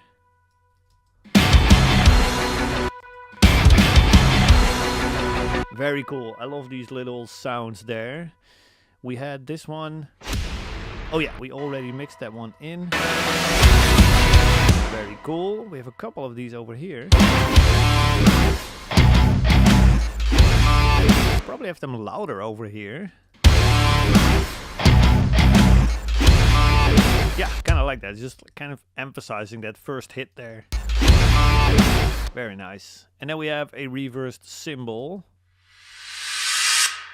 Kind of extreme again, which is cool. It's too loud. I don't like this one. It's too short. Let's see if we can just use this one, but just reverse it. Reverse, render. Here we go. And then it was supposed to go over here, I think. Yes. And then, of course, we're also just going to have the tail. So it's going to be fade in and then just the explosion.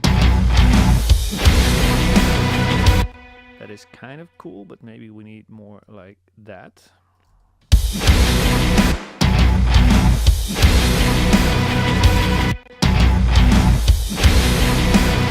I do like that. That's kind of cool. We can keep that. Then we have, yeah, this one can just go, delete, bye-bye.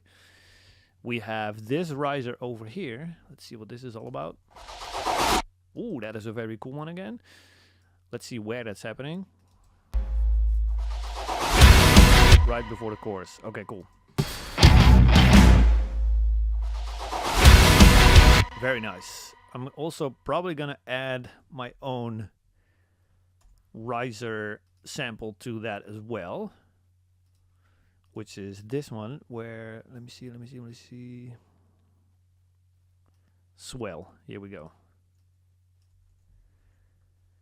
And just put it right over there. And this is what mine sounds like. Just a good old kind of white noise swell there. And maybe have this one a little lower. Yeah, and then the weird one a little louder. Very cool. Alrighty.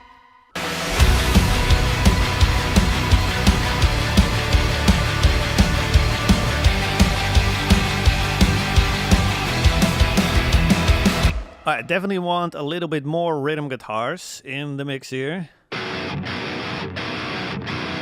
And I want those to be a little bit beefier even, so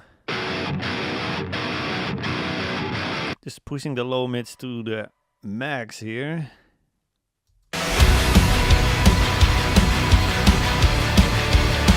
Alrighty, then the second thing that stood out to me was the snare is quite loud. It's kind of separated from the mix almost, because it's just a little bit too far up front, maybe.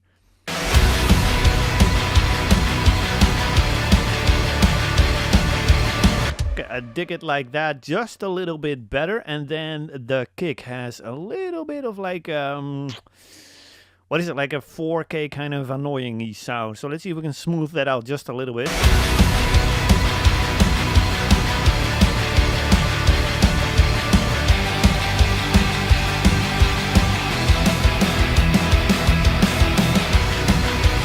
I like it a little bit better there with a small cut there. So that was the major things for now. Let's see.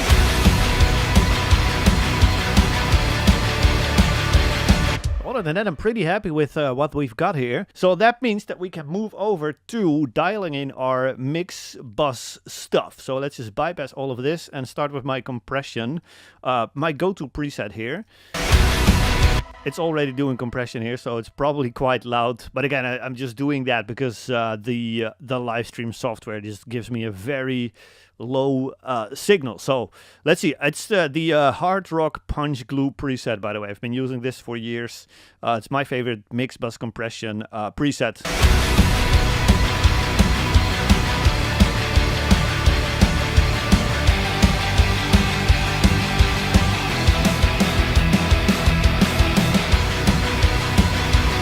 And I really love what that's doing. I don't know if you guys can kind of hear that too, but to me it sounds like it's more a cohesive full mix when the compressor is engaged. And when I bypass it, it sounds like separate instruments that happen to be in the same room at the same time. That's the best way that I can kind of explain that. But this is pretty much already the sweet spot in terms of gain reduction and everything, so we don't even have to change anything here. Let me just quickly A/B that once more for you guys.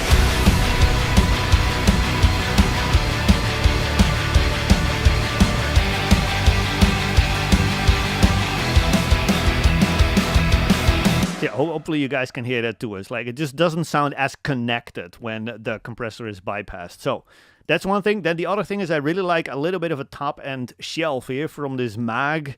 I don't, how do you guys pronounce this? Is it Mag? Mag? I have absolutely no idea. In Dutch it would be Mag, so I doubt that's the correct way. But I love this 20K or sometimes 10K top end shelf here. So let's just see how far we can push that. Again, the mindset here is just how far can I push things, right? Both in the low end and the top end.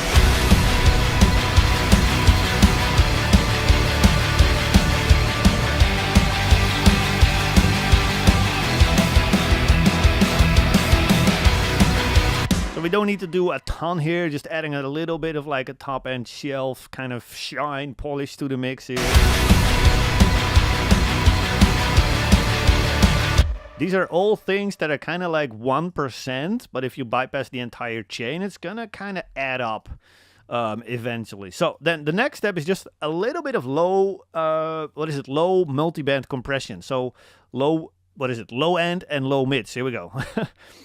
So I'll just bypass this and just compress the low end on its own just a little bit, because sometimes either the kick or the bass will jump out on certain notes or something like that. And I don't really want that. I just want that low end to kind of stay as consistent as possible, so that it's massive everywhere and not just on certain low bass notes or something, right? So let's just see what we need to do here.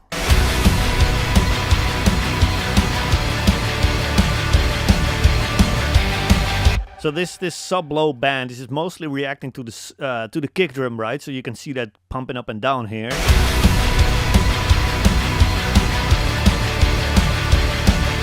And with the release being quite fast, it's actually bringing up the sub-low end of the bass guitar in between all the kick drum hits. And that's just kind of solidifying that sub-low end just a little bit. It's not doing a ton. I could go without this, but I don't know. It's just, again, one of these 1% things, right? So, and then this area here is very important to me. It's where pretty much all the, all the body, all the definition in the low end is going to come from. It's like the octave above the sub-low end. Crucial range to just get right here. So I'm again just compressing that a little bit and bringing it up.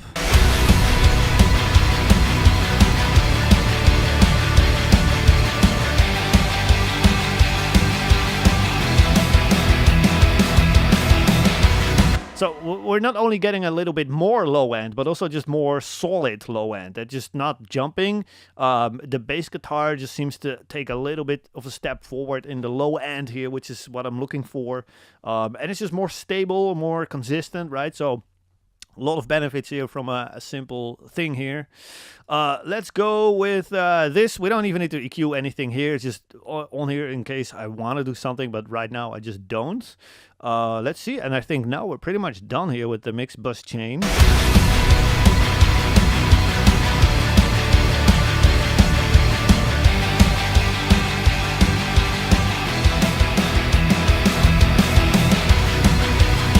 So they're all fairly subtle, but yeah, when you bypass all three plugins, there's a pretty noticeable difference there for sure. All right, let's see. We got a good mix now. We got a good instrumental. I'd say right now would be a good time to bring in a little bass synth, and I'm probably just gonna get this. This is probably a sine wave, so I'm hopefully Pro Tools is gonna do a good job getting us some MIDI here. It looks like it did a decent job, which I'm impressed by. It never really does a good job, but this is fine. I like to go, I found a new preset. For those of you that have been in the hardcore music studio community, you know that I've been using the A&A synth with a couple presets there. I've actually found a new favorite bass preset in Serum, and it's one from Serum 1, and it's this one. It's Classic But More. And let me route it to the mix bus so you guys can hear it. Classic But More preset. Let me see if this works here.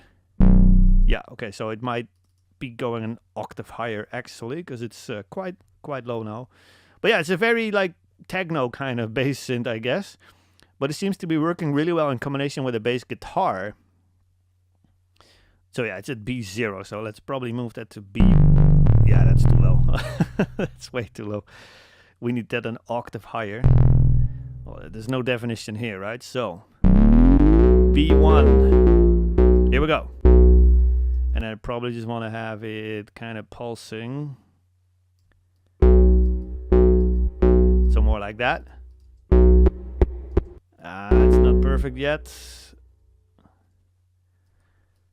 What I don't like about Pro Tools capturing MIDI for me is that it never really does a good job like quantizing it or whatever. So where is it? Here we go. I want this up. Here we go. So I always kind of do that afterwards myself. But yeah, I'm not a massive fan of that. Okay, now we got some. Yeah, it looks like I just have to dive in by hand. I already regret relying on Pro Tools to draw the MIDI for me because now I have to dive in and everything. All right, so this should be good. This is just I'm just looking for more low end, right? So, and just kind of filling out the low end that the bass guitar is maybe lacking, or just making it, you know, extreme and just pushing things to 11, which is really the mindset here. These can just go. I'll just copy these ones over. G. Here we go.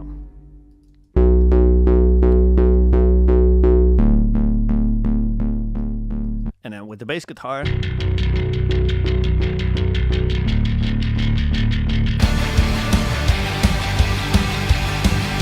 We don't even need that to be super audible. We just need to fill out the low end just a little bit.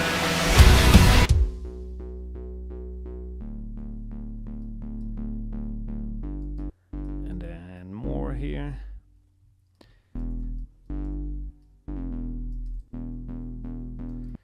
And then we can just copy that over, I think. And I'm just gonna make all of them loud.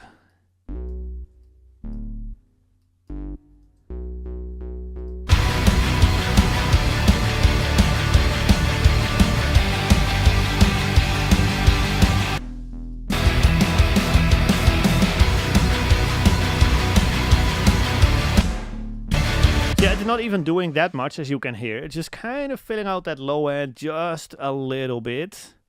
And I might even kind of get rid of a little bit of that that whistle sound that we have going on here. This one, right? This. And then, of course, some escalation so that we get a little bit more low mids. That is a nice low end right there.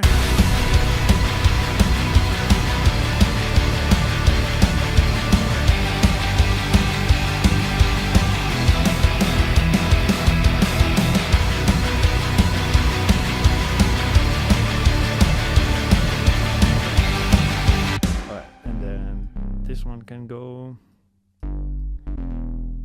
And then it goes down to C. That's it. And then we just need this in the choruses.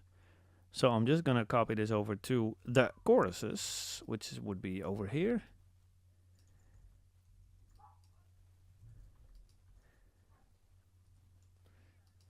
And another one over here.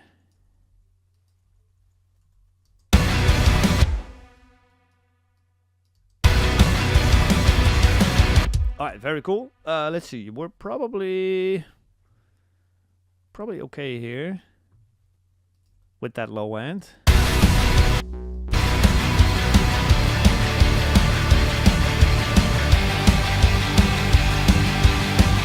And see, it's not like you're gonna like miss it a lot when you don't have this, but it's just yet another one of these 1% things that just pushes your mix from like, okay, it's cool, to like, whoa, we're pushing everything to the max here. Very, very cool. So love that. Let's continue now. We have some bass synth. Let's move over to vocals. The other main thing that we still have to do are vocals. So let's see, we got a lot of vocals here. The yellow stuff, the bright yellow stuff, that is usually my lead vocals. And then the darker yellow stuff is backing vocals.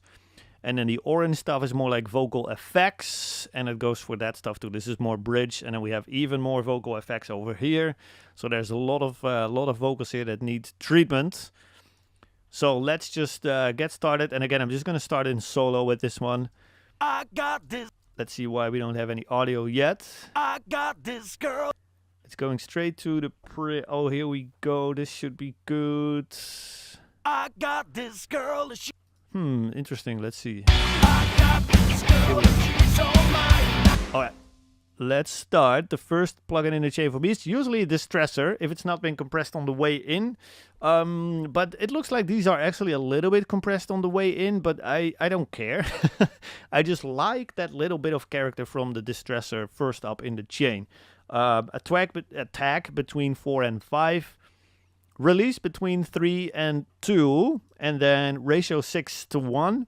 I got this girl, she's so mine. At least don't do my money rush. And I want to do kind of up to 10 or 12 dB of gain reduction, and it usually gives you a vocal that is very consistent in volume, which I like to do that part before throwing it into an EQ, so that your EQ is also kind of, you know, consistent, I guess. So that's my thinking there. Then, of course, SSL channel here from Brainworks in this case. We're gonna crank up some 8K high shelf. I got this girl, she's so mine. Probably just gonna max it out and then kind of compensate, because now the vocal is gonna be too bright, and now I'm just gonna boost mid-range as far as I need to do to make it not bright, right? So, but I definitely want to have a lot of top end on the vocal, because as you might know, high frequencies die first over distance, right? Like I said in Tuesday's live stream as well, when it came to mixing snares. And so when a sound has a lot of high frequencies, our brain will kind of conceive that as like, that sound must be close to us, because the high frequencies haven't died yet over the distance. So a lot of high frequencies, and then just compensating for that with a lot of mid-range boosts as well, so that we don't end up with a super thin vocal. So let's see what we need to do here. I got this girl, she's so mine. At least don't do my money rush right.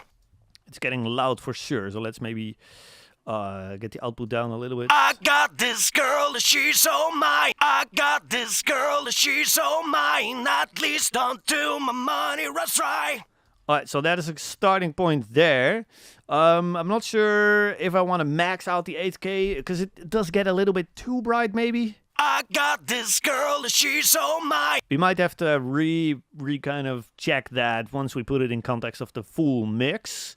Let's see, then I want a little bit of escalator, a little bit of saturation and character here. I got this girl, she's so mine. At least don't do my money rush right. I'm not afraid to push that kind of far as well, till you get a little bit of like a rough edge around the vocal sound here. I got this girl, she's so mine. At least. And now I'm just gonna compress them even more with the CLA 76 by Waves. I like the bluey mode, and I like attack up the center, and I like release all the way at the fastest, and then I'm doing a lot of gain reduction here. I got this girl, she's so mine. That's pretty much perfect immediately, because I really want that needle to hit close to minus 20 dB, so that it really, it just conveys a lot of character on these vocals. Like the start of the words sounds a little bit more aggressive instead of like, I've got this. It sounds more, I've got this. Like it's like a little bit more edgy, right? So I got this girl, she's. Especially that first I just sounds so much more aggressive. I got this girl. And without, I got this girl, she's it's so a little louder mine. actually, so that's not very fair, but hopefully. I got this girl, she's so mine. Yeah, hopefully you guys can hear that too. Just listen to the compression itself, right? It's just a little bit of like a nice kind of attacky kind of start on that word there. I got this girl, she. Very nice. Then we got de-essing is very necessary here. So DSR. I got this girl, she's so mine. At least don't do my money rush right. Alright, that seems to be just perfect already. Don't do my money rush right. Without. Don't do my money rush right. Yeah, okay, so de-essing. And that immediately makes me want to crank this 8K high shelf up again, because now the S and T sounds are not bugging me anymore. I got this girl, she's so mine. And I'm thinking I probably want to have even more of this, but it's maxed out, so we can't. So let's see. Let's copy these over to the second layer, because we got 2 layers of vocals here. I'm not doing that correctly, am I? No, I'm not. Okay, so we need this one over here. And there we go. Okay, so, and now we have 2 vocals, and I like to kind of just kind of blend these together. I'm not gonna pan these out, because to me, panned out lead vocals are like the most confusing thing to listen to ever. I really don't like it when it's both of them like this or something. Like, I got this girl, she's. That's not a lead vocal. That just sounds like backing vocals to me. So I like that upfront, in your face, like star of the mix kind of vibe for the vocals here. So right down the center, and then this other one is just gonna be like a couple dB lower. I got this girl, she's so mine. At least don't do my money rush. It just sounds a little bit more, I guess, fuller, you know? I got this girl, she's so mine. At least until my money runs right. Very cool. I got this girl, she's so mine. And it's still the exact same vocal to me. So no, I'm absolutely happy to go 120 or higher for sure. All right, let's copy this over to vocal 2, which is basically just an extra track here, but it's the same vocal, so I'm just going to treat it the exact same. And just copy these plugins over. And the volume settings as well. And then I just want to crank up a little bit of delay on, let me see, probably on the lead one. Let me see, let's actually just match the volume first, -6.6. And then over here, I'm probably gonna, yeah, let's just create a new delay here, because I don't usually have this type of delay in my mixing template, because what I want to have is a cool slap delay. But again, I don't have that in my template. So let's pick a bus 1, 2. This one gets input bus 1, 2. Oh, bus 1, obviously, because it's a mono one. Duh. Bus 1, here we go. And then we're gonna have delays on there with our slap presets. I got this girl, she. That's pretty much perfect. I wanted some drive on there. I got this girl, she. And I want to cut some high and low end. I got this girl, she's so mine. At least I'm two. And then of course I want more slap delay. No, I'm kidding. I want less. I got this girl, she's so mine. At least until my money runs dry. Something like that maybe. I just want to have a little bit of like an edge to that. I got this girl. And since we have the drive here on the delays plugin, I just like that it's not just a slap delay, but it's also another thing that just gives you a little bit of an edge here. I got this girl, she's so mine. And then I'm going to copy that over to the second one. And then we're just going to see for the first time now what it sounds like in the full mix. See if we have to make any adjustments here. I got this girl, she's so mine. At least until my money runs dry. She's so. I definitely want these guitars a little lower in volume here. So let's do that first.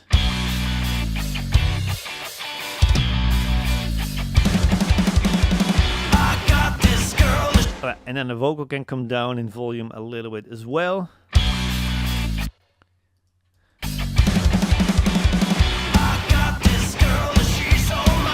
And we can definitely get less slap delay on there.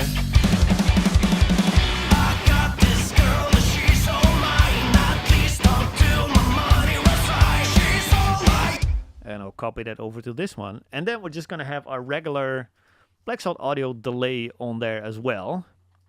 Our regular vocal pocket, I should say. So let's build that.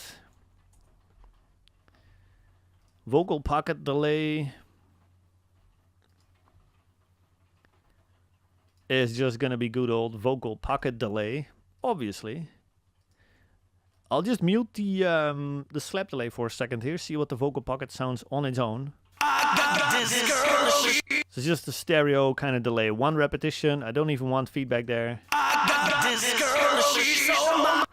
I got this girl, she's so mine. At least until my money runs dry. So maybe like that, -20. Just very low in the mix. I don't even want the delay repetitions to be audible, like you can put your finger on them. I just want there to be a little bit of like a stereo kind of feeling to that vocal. I got this girl, she's so. So just like that. And then I'm just gonna copy these over to the other tracks here. I got this girl, she's so mine. At least until my money. And now in context of the full mix, I feel like the vocal is missing some body, so we probably have to do more boosting here. I got this girl, she's so mine. At least until my money runs dry. Let's see what that sounds like when we copy that over. I got this girl, she's so mine. At least until my money runs dry. She's all I ever wanted. She's all I ever. Yeah, I keep feeling like we have a little bit too much of the slap delay. So let's just lower that even a bit more. I got this girl, she's so mine. At least until my money runs. And believe it or not, I want these vocals a little bit brighter still, even though we have already maxed out on the 8K shelf, I think. Yes, we did. But I still feel like with the full mix going on, I just want a little bit more of that top end shine there. So oxygen, air mode. Let's see what we can do with it. I got this girl and she's all mine. At least until my money runs dry. She's all I ever wanted. She's all I ever feared. Not exactly God's. There goes my CPU. Okay, let's try again. I got this girl and she's all mine. At least until my money runs dry. She's all I ever wanted. She's all I. It is very, very subtle. But I just want that little bit of like 10K and above kind of polish, right? So I got this girl and she's all mine. At least until my money runs dry. She's all I really dig that. It just gives the vocal a little bit more of a step forward here. So, not exactly God's finest work. but I might have to DS them a little bit harder. Not exactly God's finest work, but she's up. Yeah. Otherwise, I'm not gonna get away with that amount of top end on the S and T sounds. Not exactly God's finest work, but she's a very likable girl. She's angelic to the eye. She's evil in disguise. Awesome. All right. So let's see. We got a lot of things happening here suddenly. Yeah, probably gonna lower these clean guitars a little bit just in general, because I don't want the pre-chorus to become louder than the verse. I want that to be a little bit of a dip in energy so that the chorus is gonna be, you know, twice as heavy and big afterwards. So Evil in disguise. a little bit less guitars and less of these synths, which I don't remember if I grouped these already. Pre-chorus synth. So we can lower them all at once here. Evil in disguise. Alright, cool. Then we have this cool vocal effect here, which will immediately kind of blend in here. Let's see what it sounds like. Yeah, so we can just lower the volume of that. We don't have to process this one. Very cool. That seems to be okay. She's evil in disguise. Alright, very cool. Okay, then we have these two vocals over here. Kind of announcing the chorus, I guess. I think in the original mix I made them kind of lo-fi, so probably want to do that here today as well. So let's compress them a little bit first. Again, I can actually copy the distressor. I don't even know why I am dialing that in from scratch again. So again, I'm just looking for consistency here. With a smile she seduces me. Yeah, I don't want it to jump around in volume. And then we're just gonna throw good old Tello-Fi on there. With a smile she seduces me. Little bit slap here. With a smile she seduces me. And I'll copy that over. Here we go. With a smile she seduces me. Charging confuses me. Alright, and I want those to be, at least the second one, I want that one to be a little bit more wet or something. So let's throw on a little touch of delays here. And go ping pong. With Yes, and then a touch of reverb. the charging confuses me. Maybe even more. With the charging confuses. Okay, let's try that again. With the charging confuses me. Alright, let's hear this in action. With a smile she seduces me.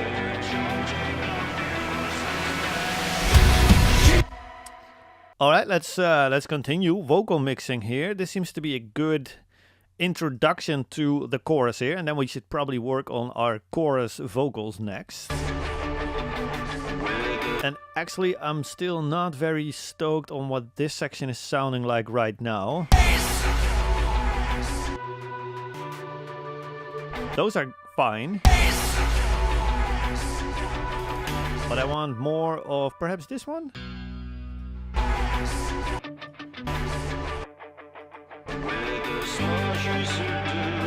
Well, let's keep it for now, and let's see if we want to change more about the pre-chorus here when we get into automation.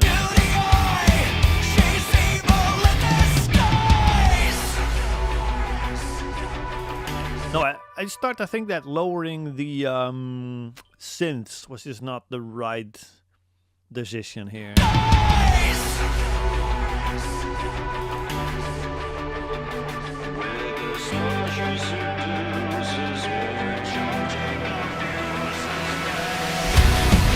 Alright, that seems cool.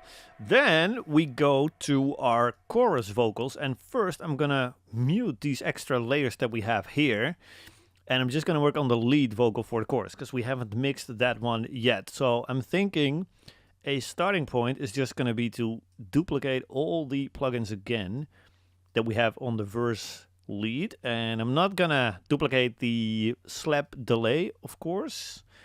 I'm just gonna have the vocal pocket on there, and I'm gonna have another one, which is my infamous del verb. In case you haven't seen it yet, this is my favorite kind of vocal delay here, and I'll show you because I actually made a preset of it, of course, in the Neil BSA Delays plugin. So it's just del verb. Here we go, and it used to be a thing that I did, like before we had this plugin, I used to have a separate delay plugin first, and then I would send that send into another send, into another aux that had some delay on it, and then it had EQ afterwards and all that stuff. So when we were developing this plugin, I actually brought it up to John, like, can you like make reverb into this plugin as well? Can we do that? And yeah, we did it, right? So, and now we can have that del verb all in one plugin, which is very convenient. I think I still have to route these actually to the vocal bus here. So let's do that really quickly. Here we go. And let's see how much of our del verb we actually want here. She's all I want. I want more low end in the del verb. She's all I want. Less drive. She's all I want. And of course, just less.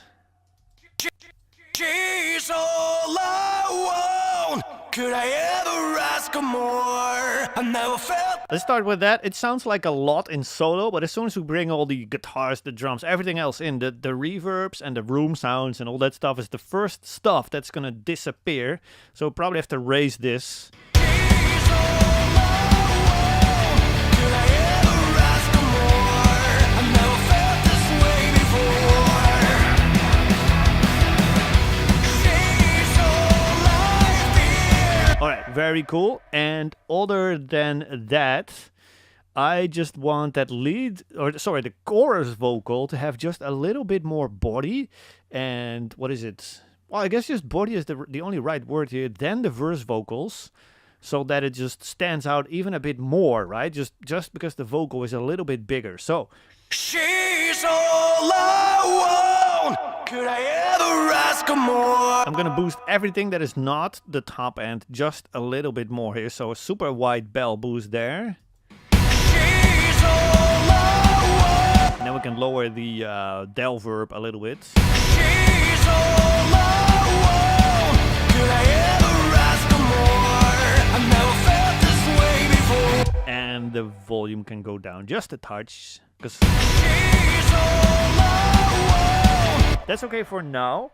Then we're gonna bring in all these extra layers here. We're gonna make a nice choir of Hanses over here. And then we probably have to adjust the volume a little bit depending on how loud it's gonna get with all these extra vocals here. So let's start with this one. She's all. Just a good old double, which is great. So I'm just gonna copy over the processing again as a starting point. And the trick that I'm gonna use again here is just having less top end on my backing vocal is gonna automatically push them a little bit further back into the mix. So again, we're just building a nice kind of front to back image here, right? So not gonna max out the 8K on this one. She's all I want. Gonna focus them more on the presence area a little bit. So less of this, but more of this. She's all I want. And then if we put that behind the lead vocal here. She's all I want. Could I ever ask her more? I never felt this way. This is so good. What I want you guys to notice is that it's not only kind of giving the lead vocal just a bunch of stereo width and just more body and power, but it's also giving it depth in terms of like these backing vocals sit a little bit further to the background, right? So She's all I want. suddenly it's like a triangle. The lead vocal is all the way up here, like right in our face, and then there's vocals over there as well, right? Creating a nice kind of triangle of vocals here. I love this stuff. I hope you guys dig this too, because this is one of my favorite things here about vocal mixer, right? It's creating these like front to back images. So cool. She's all I want. Could I ever ask her more? I never felt this. That's really cool. Then we have another layer here that is called low. So let's see what that's all about. She's all I want. Could I ever? So that's just literally just a lower layer. I'm going to copy over the backing vocal processing. Just like that, including the delay sends. And let's see, because it might get a little too boomy or too, as if there's too much of that chest frequency going on now. So probably have to get rid of a little bit of that. She's all I. Yeah, let's just layer them first and kind of balance them out. She's all I want. Could I ever ask her more? I never felt this way before. And I don't even think we have to adjust the EQ here. She's all I want. Could I ever ask her more? Yeah, I don't think it's getting boomy at all, so we're lucky here. But sometimes you have to take out a little bit of 400 or maybe 300, depending on how low the vocal is, the voice is, right? But luckily, now it's perfectly fine, I'd say. Then we have two more harmonies. She's all I. One down the center here, and then this one. She's all I want. I guess that's just another kind of layer here. She's Yeah, he's in the same range as the lead one. So again, probably just going to copy over all of our backing vocal plugins. Oh, vocal mixing is so much fun, right? Just copying plugins all over the place on all these channels. All right, and then these delays as well, and then we can just balance them out. Lead vocal, stereo vocals, this one, and let's start with this one, whatever this is. She's all I want. Could I ever ask her more? I never felt this way before. Yeah, just giving the lead vocal just a little bit more power. She's all I want. Could I ever ask? It's another of these 1% things, so that's quite cool. Let's see, then we have this other layer. She's all I. Yeah, so that is a lower one. She's all I want. Could I ever ask her more? I never felt this way before. Let's see what this sounds like in the full mix. She's all I want. Could I ever ask her more? I never felt this way before. All right, this is awesome because now that we have vocals in and we truly have all the context that we need, suddenly I hear a problem.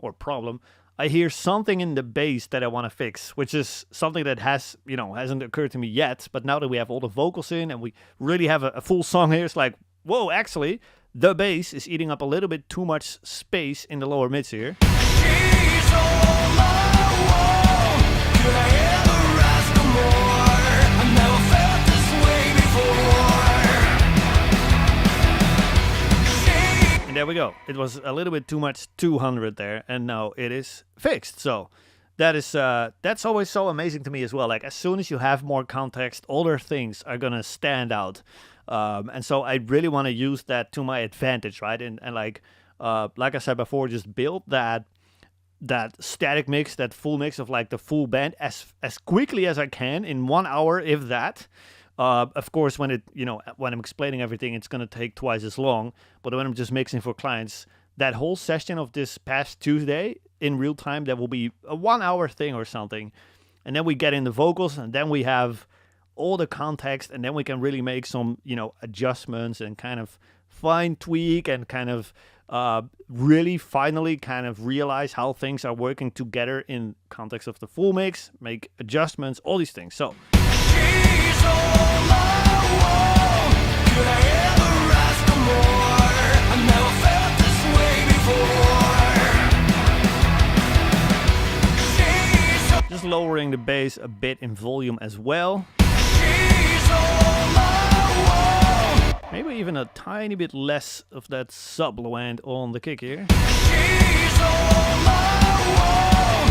Could I ever ask for more? Okay, and then there's one more frequency that I want to boost on bass here. She's all I want. Could I ever ask for more? I never felt this way. Yeah, so 140. So that was a little bit too much, 200, but not enough 140, 150. And that's an area that I usually boost a little bit, because this is going to glue your bass guitar to your rhythm guitars, and that's what's going to make them work together to really make that kind of wall of sound idea there, right? So small boost, only not even 2 dB, but it's crucial here. She's all I want. Could I ever ask for more? I never felt this way before. The bass is just disconnected from the rhythm guitars without that boost. So very small, but very significant. And let's see if we want to rebalance some chorus vocals here. She's all I want. I'm thinking I want those extra layers to come down just a touch. She's all I want. Could I ever ask for more? I never felt. But I want these lower ones to come up a little bit. She's all I want. Could I ever ask for more? I never felt this way before. She's all I feel. With a smile she seduces me. With her touch she... Yeah, kind of like that. So you don't really want to hear them on their own. Like, oh, there's obviously a harmony there. But it's like, if we mute them now, you're really going to miss them. She's all I want. Could I ever ask for more? I never felt this way before. Just adding a nice kind of harmony to it, which is obviously the goal of harmony. So very cool. Let's see, what is this one about? Right, that's the ending of the chorus. I don't think I did much processing to that one in the actual mix for this one, except for just a healthy amount of reverb, delay, that kind of stuff. Let's see here.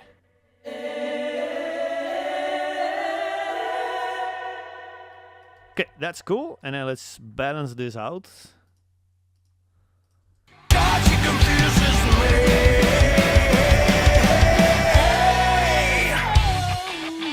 And we have another one over here, like a vocal tail. Probably just gonna, let's see, probably make this a little bit more lo-fi. And compress it, because it's going all over the place, but I want that to be more stable. Let's go compress some vocals here. That seems to be good, and I want to drown it in reverbs. And I want big reverbs without a lot of low end. Even less.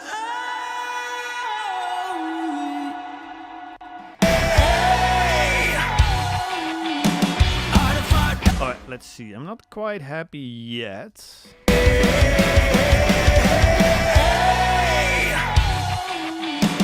That's more like it. So it just needs less volume. Just needed to.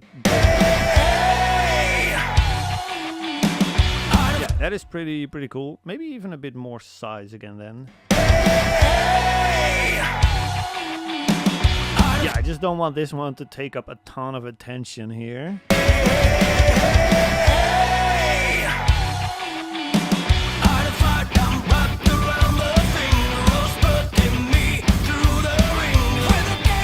Alright, now we're going back into the verse, and now with the vocal in, I want even less of that heavy guitar and more focus on the funky one.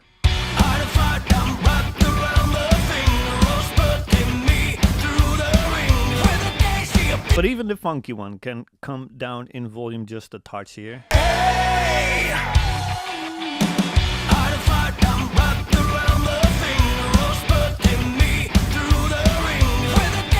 I'm quite happy with that and how that's sounding. That's really cool. Verse 2, we don't need to adjust the vocals that much because it just, yeah, you can see it's the same thing. Same thing for the choruses here. We do have extra ending vocals here that we have to check out.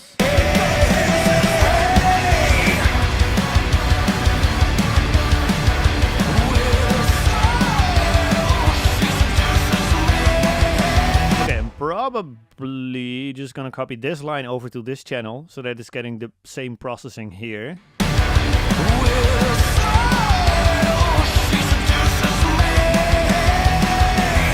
So that's just more of like a lead vocal to me, like a chorus lead vocal. So makes sense to just process it the same as the other chorus leads.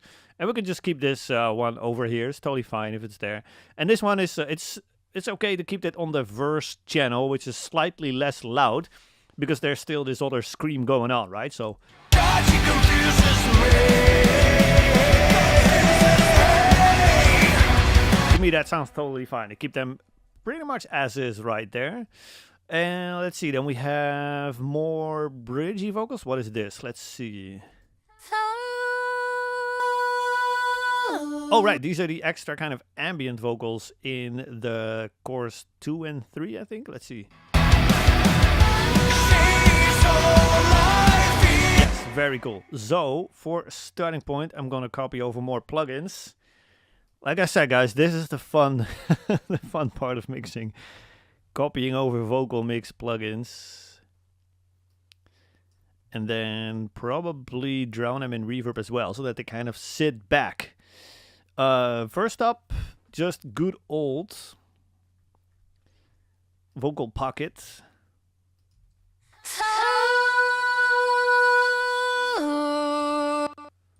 Okay, and then this one as well. And then the del verb send as well.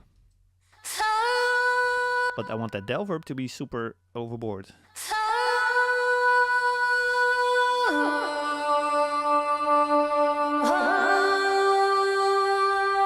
Alright, and then we're gonna group these so that I can change their volume at the same time. Female A.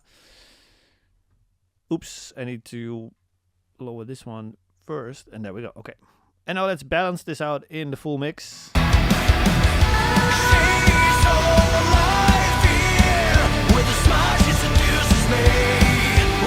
I'm not too happy yet. I feel like there is too much low end and not enough mid-range just yet, so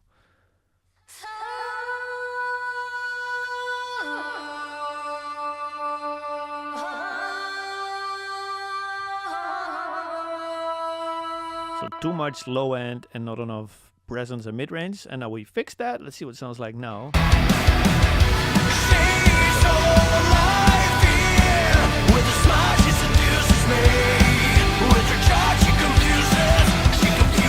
Okay, that's better. Now it kind of sits more kind of behind the lead vocal. You can still hear it. You can't really put your finger on it, which is exactly what I want. I just want that to be kind of ear candy stuff that's way further to the background, right?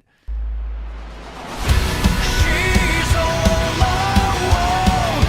Could I ever ask for more? I've never felt this way before. That is totally fine to keep them quite low like that.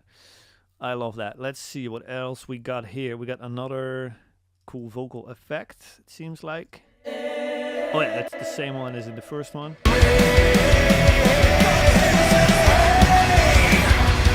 That's totally fine. Then we got another delay throw over here. Let's check out where that's coming from.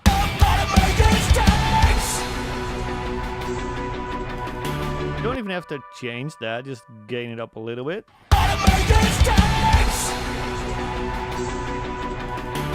Totally cool. Let's see what this one. This is probably that same line. Yeah, but with a cool effect on it, so we can just balance it, and that's fine. Probably even lower the actual lead vocals a little bit while that vocal comes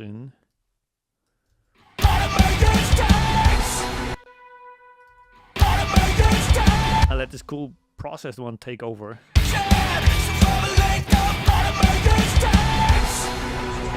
Yeah, that's cool. We don't even have to change a lot there. That's totally fine. Let's see. I think we've had all of these channels over here, the orange ones. So now we can go to the dark orange ones, which... oh, these are the chorus, like, in between vocals. Okay, so this will be an example of vocals that I would love to treat as, like, a group.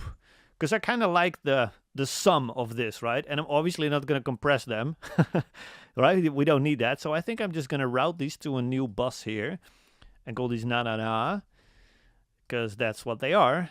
And then we're going to route this to the backing vocal bus. Backing screams, which is this one. It's not screams, but whatever. And now I'm just going to EQ this. We don't need that much low end at all. And we need a ton more just cut through frequencies. So anything between 1 to 5K or something. Not that much. Let's see. And then over here. It's getting quite loud, so apologies for that. Let's see how that will cut through here. It's kind of honky. I don't like it yet. I still want them a bit, you know, brighter, kind of less body. I just want that na-na-na to kind of cut through here.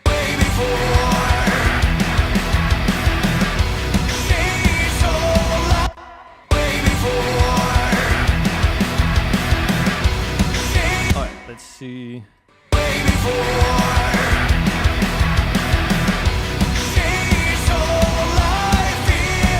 I think that's okay, but like there's kind of like a big contrast between the actual vocals that we have going on in the mix versus these na-na-na ones, right?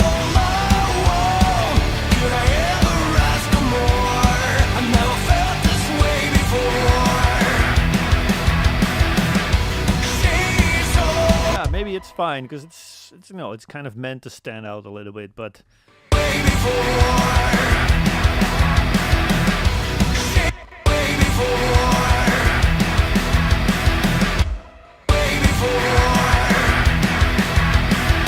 kind of more like that, but then lower the volume a little bit.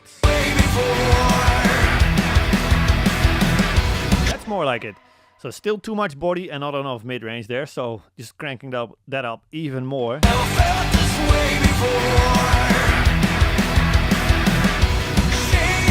Let's continue. Let's check out. We have these vocals fixed. Let's check out what they sound like in the outro here.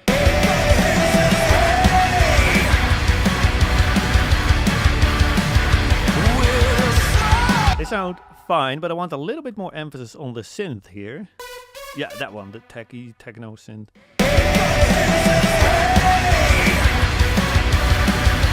That is actually for Hans as well. That is the one thing I regret for the original mix for this song is that I wish I would have pushed that particular synth track up in volume just a little bit. It's just so cool, right? So I just, yeah, that's the one thing I kind of was like, when I listen to the song now, right? I was like, I wish I had that synth up a little bit. So yeah, just to kind of, you know, make that kind of big finale thing happening at the end there. So that's the one thing that Hans didn't even know, I think. So there you go, dude. Okay, let's continue. We got a little bit more orange vocals left. And then we're going to go down into our automation rabbit hole. So we got bridge vocals first. Oh yeah, these are cool, but I kind of want them more lo-fi-ish. But not super lo-fi. Again, just more presence, I guess.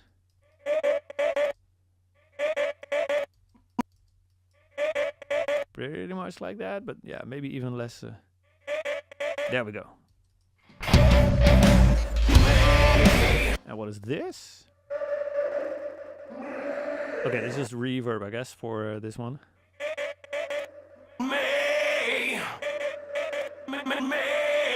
So yeah, I can just balance these out with this reverb channel quite low.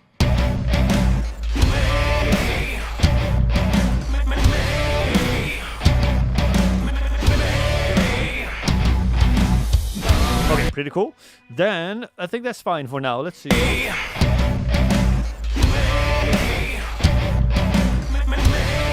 Yeah, maybe have these a little brighter still, though.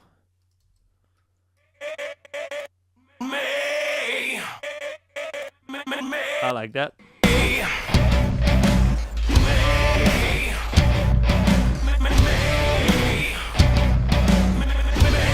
That seems to be okay.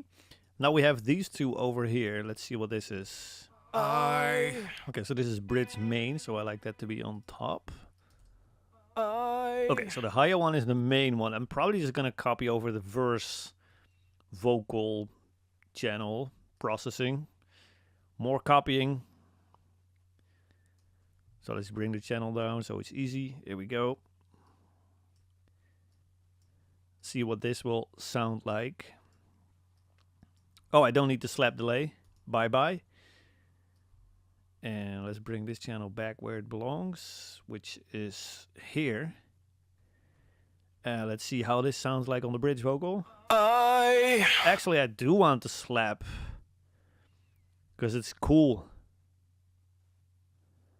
Just that I just had an edge to it, and I want to kind of emphasize that edge. I tried, but I couldn't find. Mute these choirs for now. Let's just focus on this one. I tried.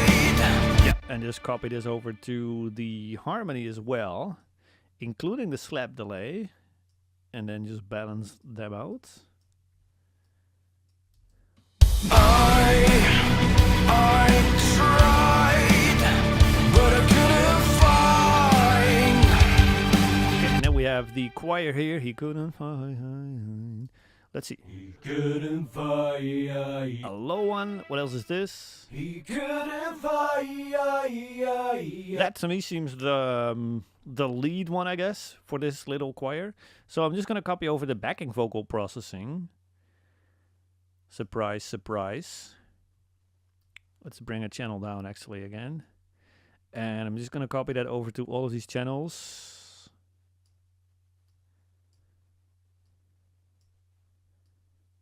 And then we'll see what this sounds like. He couldn't find. Pretty much as expected, so that's good. I tried, but I couldn't find. I do want them brighter and a little bit more lo-fi-ish. So less low end and more, I guess more high frequencies, more top end. He couldn't find.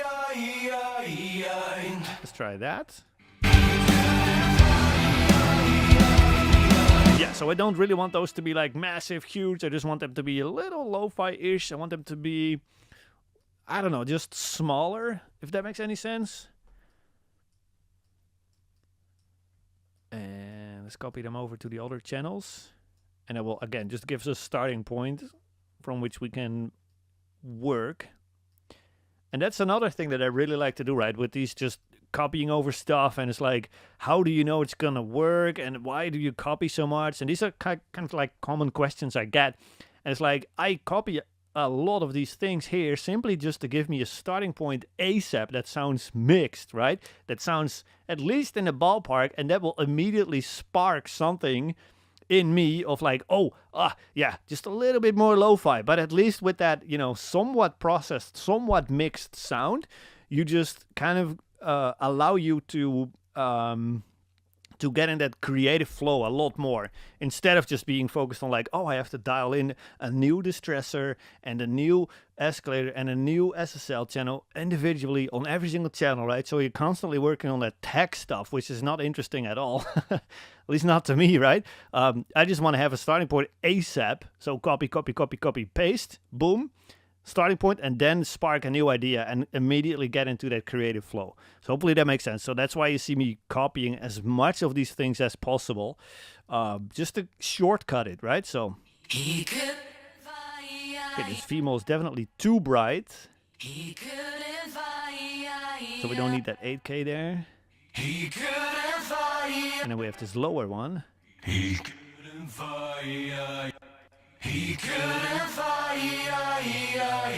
And let's group these again.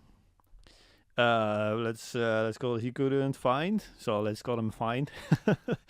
Let's put him in the full mix, and then we can kind of balance that out in the full mix. I tried, but I couldn't find.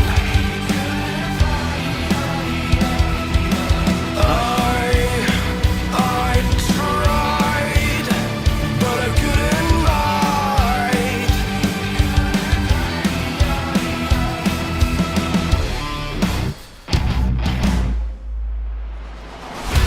She's all And then straight back into the chorus. Very cool. Okay. She's all I want.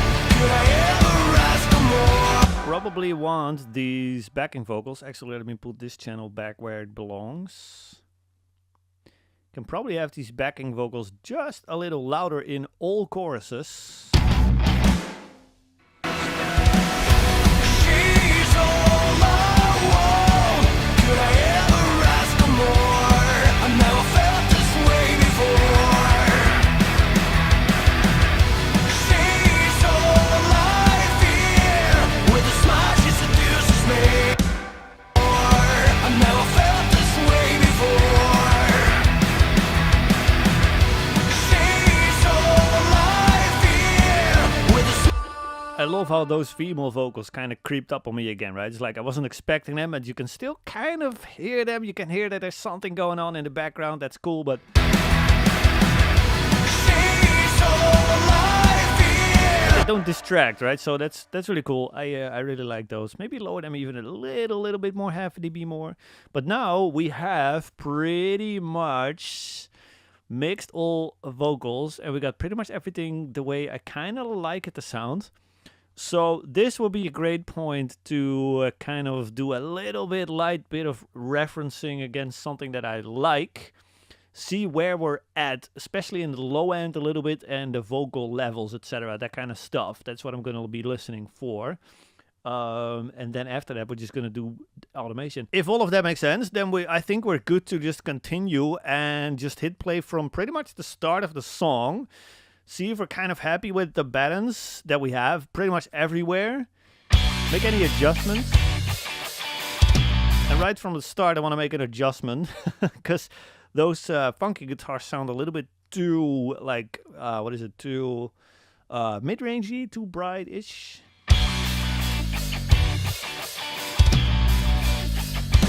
I want them a little bit louder.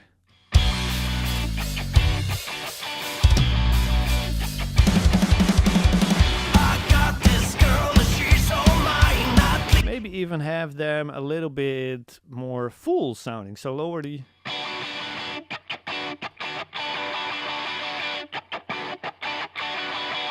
More kind of like that. So less high. More mid-rangey.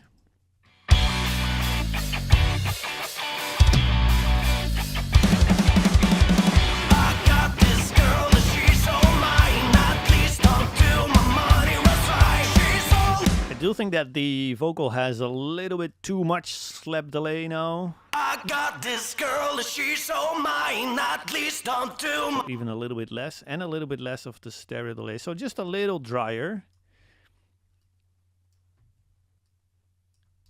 I got this girl, she's so mine, at least don't do my money was right. She's all I ever wanted, she's all I ever feared.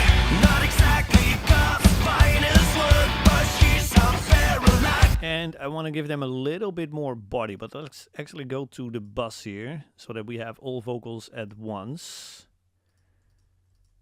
I got this girl, she's so mine, at least until my money runs right. She's all I ever wanted, she's all I ever feel. Alright, let's try that. I got this girl and she's all mine. At least until my money runs dry. She's all I ever wanted. She's all I That should be good.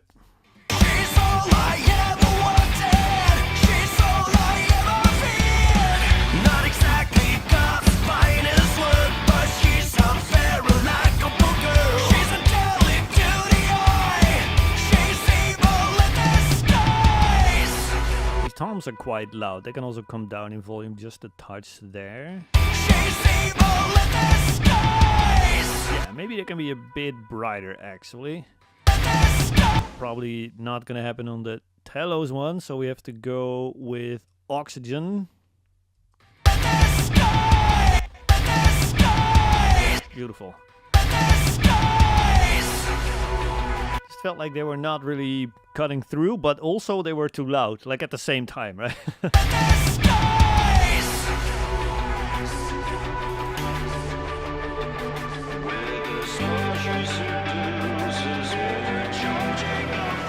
These two vocal lines have to come up.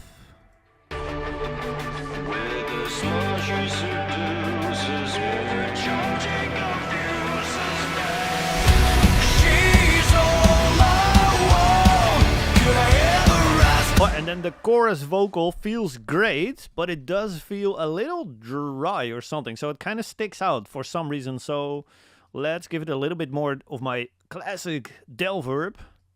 She's all I want. Could I ever? Kind of make that chorus kind of sound more like an arena rock song almost, right? So She's all I want. Could I ever ask for more? I never felt this way before. She's all I and I'm still not happy with the na na na vocals here. They sound kind of ugly to me now. A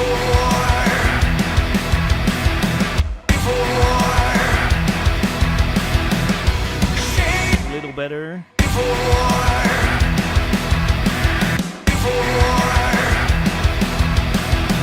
have to get a little bit technical with these here. There's just a kind of a weird kind of, I don't know, like edgy 2K happening here.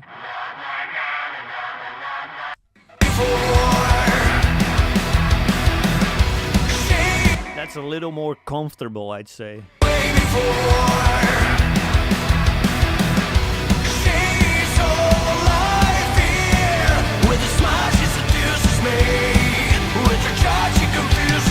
Okay, I want to bring down pretty much all of these chorus extra vocals just a touch. No, actually, I'm changing my mind. I want to bring down the lead vocal just a little bit and rely just a little bit more on that stereo vocal, this one.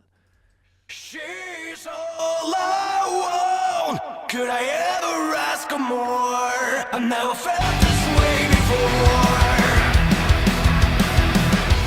She's all I fear. And then keeping in mind that we still want this to be louder and bigger than the verse, so let's see if we're there. Not exactly God's finest work, but she's unfair and likable girl. She's angelic to Yes, looks like we are. She's all I want. Could I ever? Alright, that's great. So we still have a chorus that sounds bigger than the verse, and I'm a little bit happier with the vocal balance now in the chorus as well.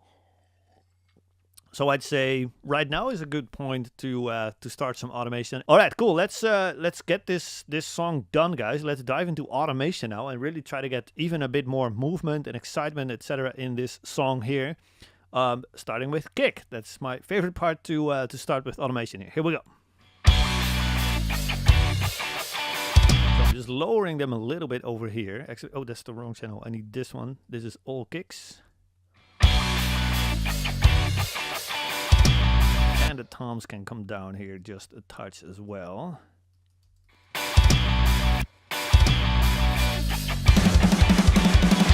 But then the first kick of the actual song needs to come up. I got this girl and she's so much. And I'm thinking I want a little bit of an explosion there as well. Just maybe not that loud as the chorus, but I do want it here. Yeah, so less crash. Definitely that swell is what I'm missing here as well. Here we go.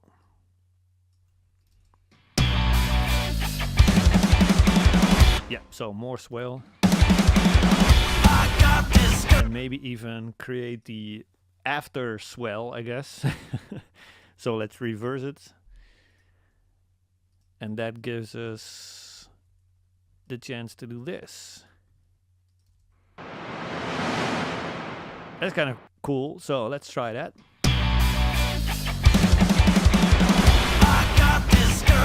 Kind of like that, but maybe the after swell doesn't have to be that loud.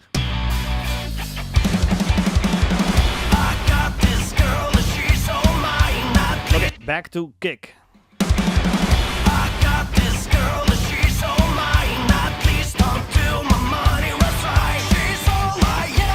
Don't need to change anything in the verse here, it's just constantly going here. Very easy. And then chorus.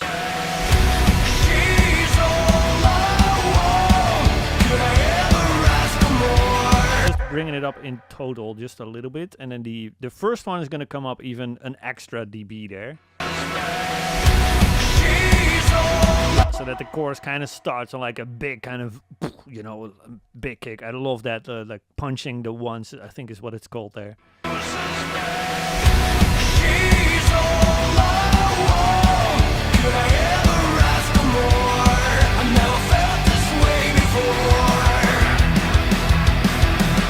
And then again over here, when we go into the second round, I'm just going to get that first kick up by a dB here.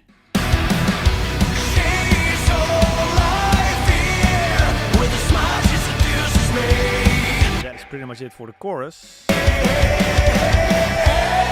And this one I want that to be loud as well, so.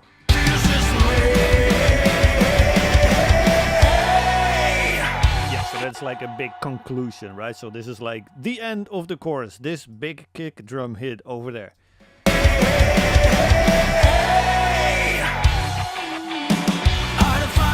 And then again, the first one for the verse, I want that to come up a little bit. Maybe not that much, just a little bit less. And we don't need to do anything else for the rest of the verse. I'm gonna copy over the automation for the chorus kicks. Here we go. And I want that little triple to come up there.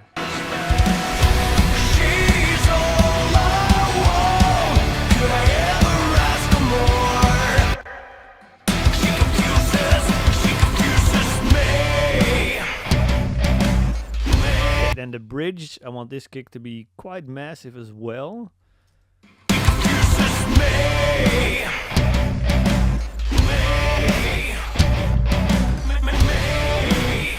Maybe even more than this. I really want that kind of play between the kick and then the toms, and then the kick and then the toms, right?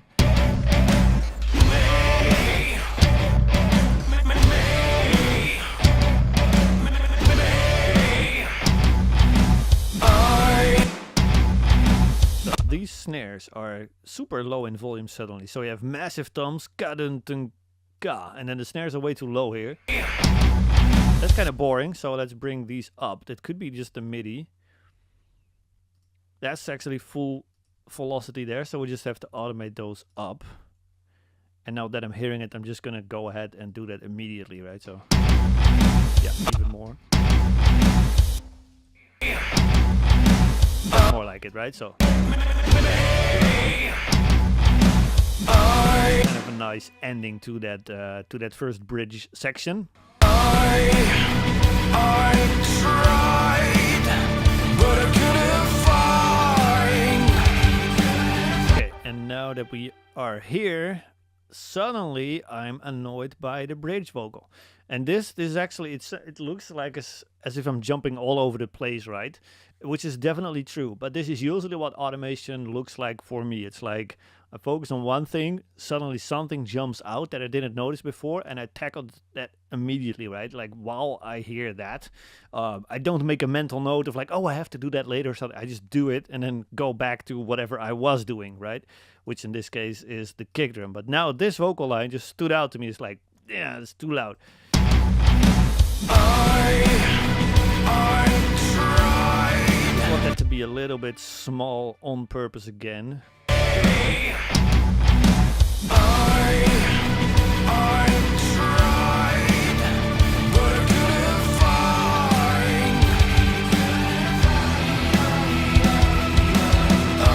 It's totally cool. It's a little bit more intimate here. And again, if we make this section sound a little bit smaller on purpose, then the chorus that's going to follow after this is going to be twice as big in comparison, right? Simply that contrast is really what's needed for that. Okay, back to kicks.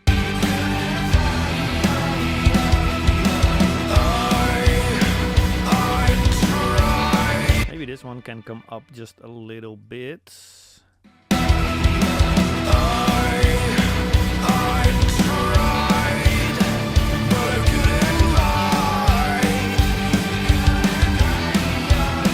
Bass is actually doing something pretty cool here as well, so let's bring that up.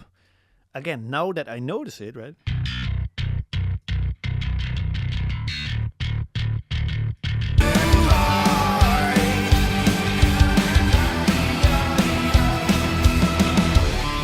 That's more like it. Back to kicks. Now we got another chorus, so more copying. Just the same kick automation for chorus. Here we go. But now it's a double chorus, I think.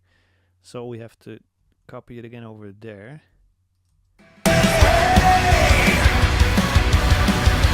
Okay, now he's doing the double kicks here, so I don't really want to bring those up. I'm actually going to bring those down just a little bit.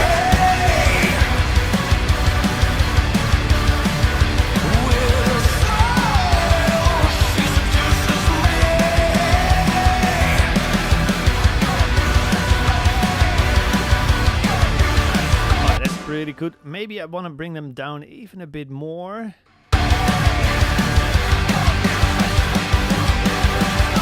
Except for that ending finale right over here.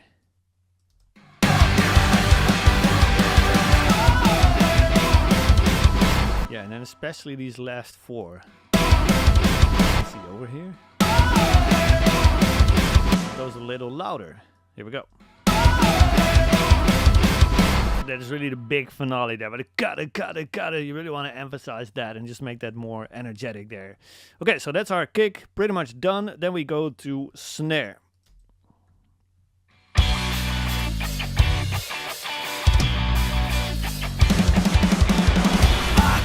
That snare feel can actually come up just a little bit here. I got this girl and she's all mine. At least until my money was right. She's all I ever wanted. She's all I ever feared. I'm pretty happy with the snare level here. Of course, I probably wanted to come up a little bit. She's all I want. Could I ever ask for more? I never felt this way before. Yeah, so not even a full dB, but it does make a difference, right? Because before I brought it up, it just felt like it sits a little bit too far to the background, so too far behind the vocal, and therefore it's not really playing its role. Like, it's the foundation of the mix, but yeah, if it's just too far to the background, it's not really doing that, right? So yeah, just brought it up, not even a dB, but it makes a difference. So then we go verse. And again, I'm cool with the level there. And then we have another chorus. I want that first hit to kind of come up there, the flam hit there. And the rest of the chorus can again come up by not even a full dB there.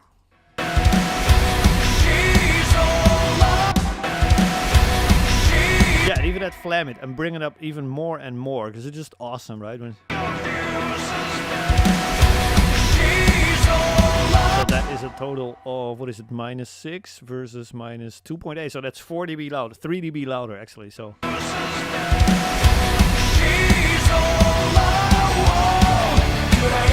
okay, very cool. And then we have the bridge. The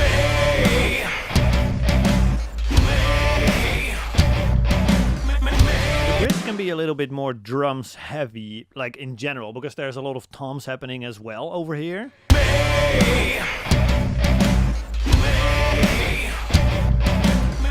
Yeah, totally cool if the snare comes up a little bit there as well. Same thing over here.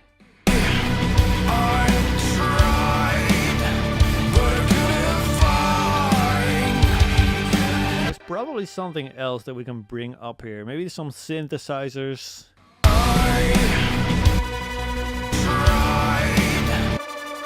Probably that cool one, right? This one.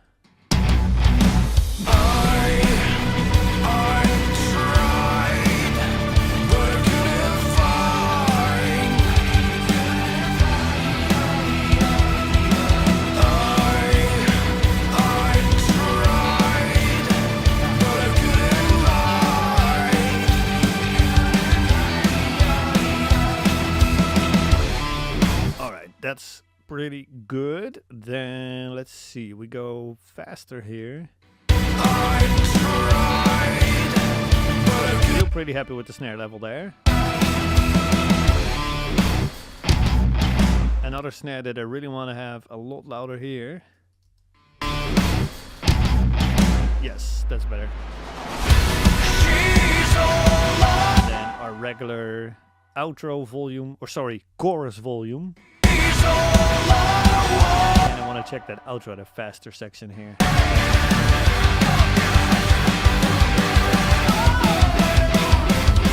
And again, I want those last ones to come up. The ka ka ka ka ka. Yes. And then the last one, the very last one, I want that to come up even a bit more. Even a bit more, I'd say. Yeah, it's really ending the song like ka ka ka ka ka ka ka. More like that, right? That's really powerful there. And if we don't do that, like, notice the difference here. It's pretty crazy. Let's -4, -4, and now it's kind of just dull, boring. Like, it's okay. And now with the snare loud there, you can really almost feel the drummer just being happy of like, this is the song, right? The finale. Ka, ka. So hopefully that makes sense. That's a really cool detail there. Toms are pretty much okay throughout the song, I'd say. It's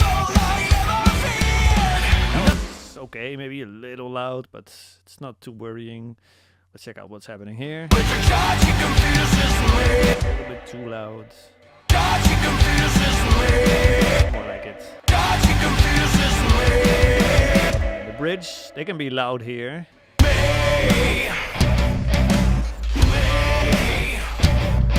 Yeah, that's totally fine. And then over here, totally fine as well. Bringing those down just a touch. That's all for toms. Okay, then cymbals. These are very, very, very important. I really like to have cymbals loud so that they bring a lot of energy without them kind of clashing with the vocals or whatever they can clash with. But the goal for cymbals is basically to see how far you can push them before they start getting annoying. So like that first hit here, that first crash really needs to come up there. Yeah, that's a nice crash there. I even want to bring up this crash here. Yeah, that's a way more explosive kind of start to the song, right? So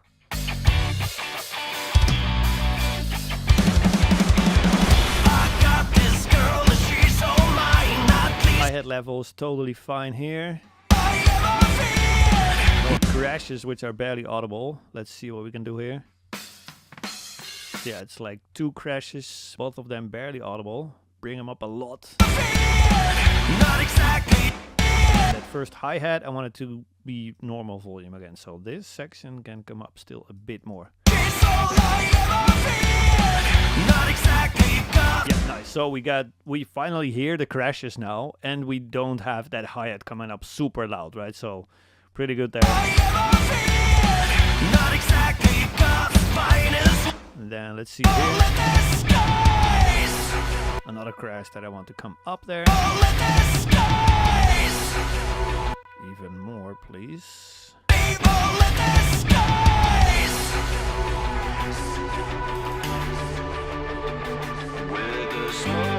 We got some rides here. Probably want those up in volume as well. Yes, I do. And these ones as well, so.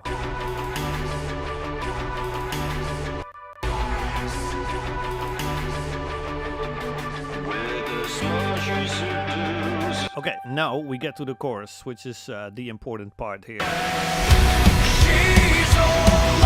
Okay, so we have a nice double crash here, which is the sample, but I also want to emphasize that double crash in the actual recording here. She's all I want. Could I ever ask for more? I never felt this way before. And just way more crashing. She's all I want. Could I ever ask for more? I never And then there's another accent crash right here in the middle, I think. Yes, okay, I want to have that loud as well. ask for more. I never felt this way before. She's all I fear. The hi-hat is already quite a bit louder, right, than the crashes is. So, yeah, totally cool to keep these kind of down there. Maybe a little bit more, because it's kind of accent hits. Yeah,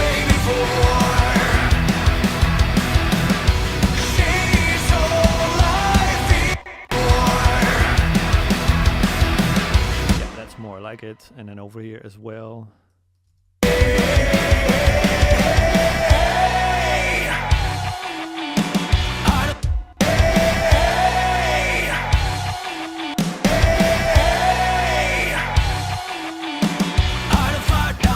All right, then we can copy over the verse automation here to the second verse. All right, let's continue. We got cymbals here. We got another break here where I want these crashes and these rides to come up. So let's just grab the entire section here. Perfect. Perfect rides. And then we can copy our chorus, which I think is this section. Pretty sure. Boom. There we go. Alrighty. And then we have bridge. Let's see what that needs cymbal-wise. It needs more, that's for sure. Crank them up. Plus 2.5 or so. This one needs to come up way more still. And probably this one, and this one, and this one as well.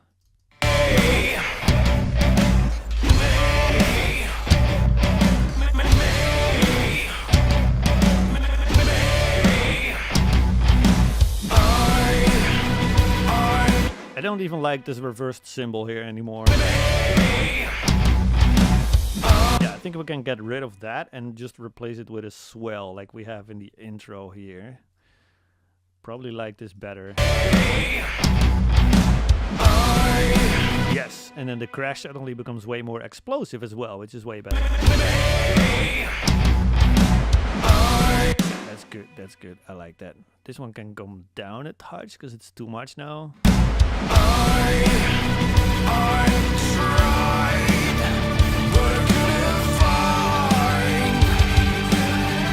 This one needs to come up a bit. There's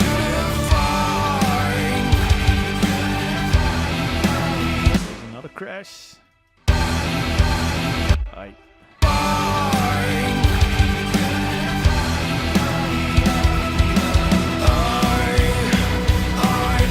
Not that much. Here we go.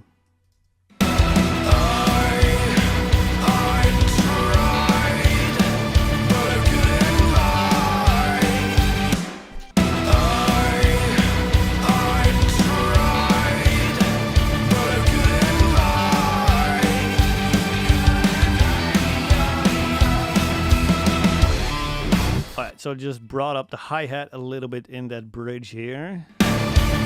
And I want that ending crash to come up a lot still, so.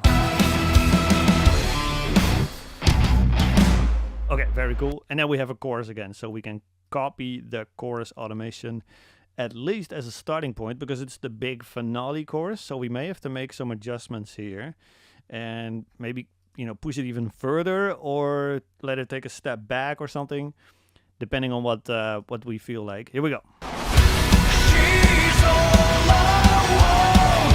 Could I ever ask for more? I never felt Still pretty happy with the level there. this way.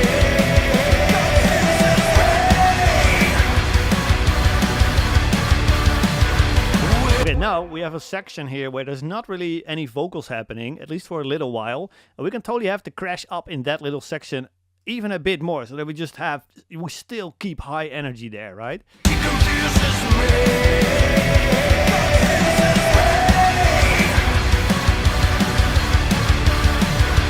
With style, she seduces me.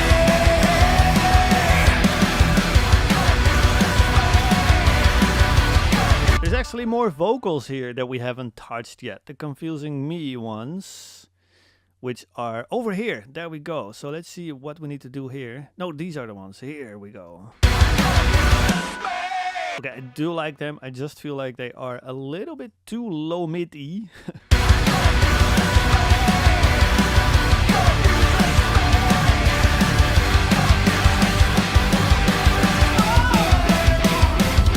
And then I would like to compress them a little bit more. Okay, look, this like first section is way less loud than this one, so I definitely want them compressed.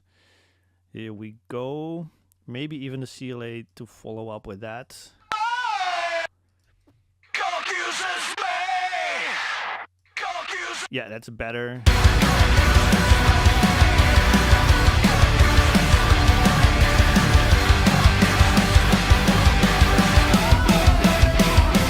I like that. That's really cool. Okay, cool. Go back to cymbals. Here we go. We actually finished cymbals just now, which is great.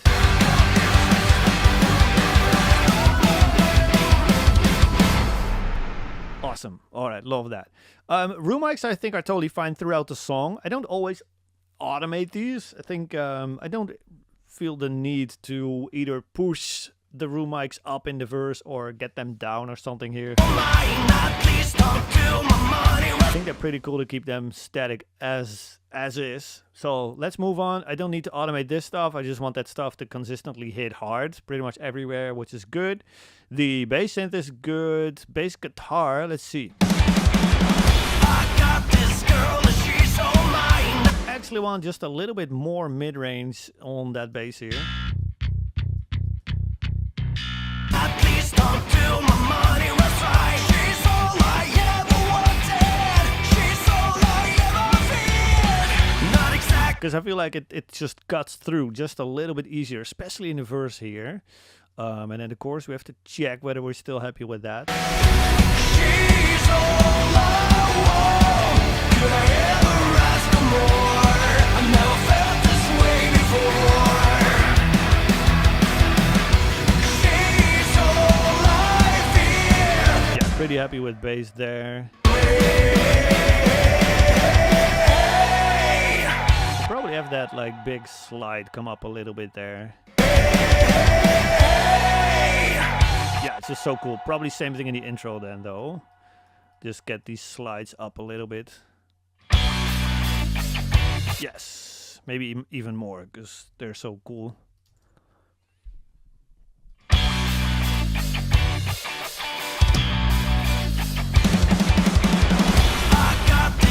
Yeah, that's a cool intro there. Just have these bass slides way up. Very nice. All right, let's continue. We got verse. I'm wrapped around the fingers, putting me through the Totally fine there. Chorus is fine again. Check bridge. confuses me.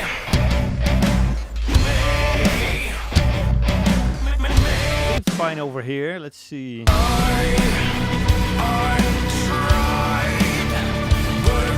Same thing there. I'm happy with that. already raised the volume a little bit in this section there. And then we have chorus again, which is totally fine. Let's check the outro. Yeah, these last three don't really take up enough attention here. And then this can actually go. Here we go. So nice. I like that. All right, guitars. We already did something there. She's all I want. Could I ever ask for more? I've never felt this way before. She's all I Actually bringing them up a little bit in the chorus here. The lower rhythm guitars, that is. She's all I want. Could I ever? Still looking for a little bit more beef there. Okay, and then we have to probably get these up a little bit.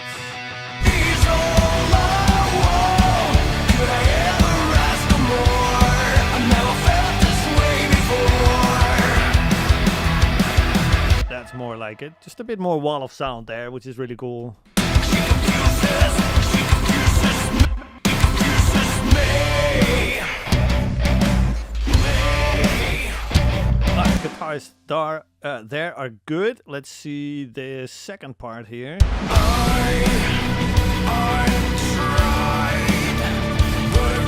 I'm thinking actually there's that palm mute one on the right side here, right? Why don't we make that a little bit more lo-fi? So I'm just gonna go with Pro Q then and just EQ the right side only and just get rid of a bit of low end there.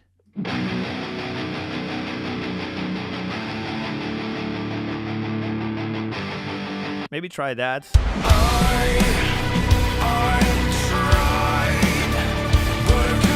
Actually, maybe just make all of these guitars a little bit lo-fi. So, yeah, let's just put them in stereo then. This one, oh, actually, this one as well. So, stereo, just get all of that a little bit smaller. Again, on purpose. Let's make this a little bit smaller on purpose so that the chorus is gonna hit bigger, right, in comparison here. Yeah, that's more like it. And then we just automate that so that it only comes on in this little section here up until there. All right.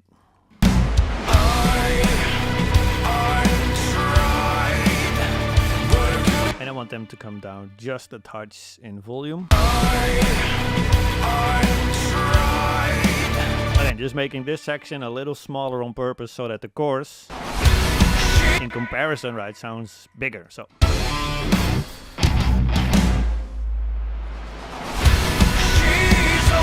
Alright, happy with that. I think the clean guitars were all good. Let's check this one. This one can come up a little bit.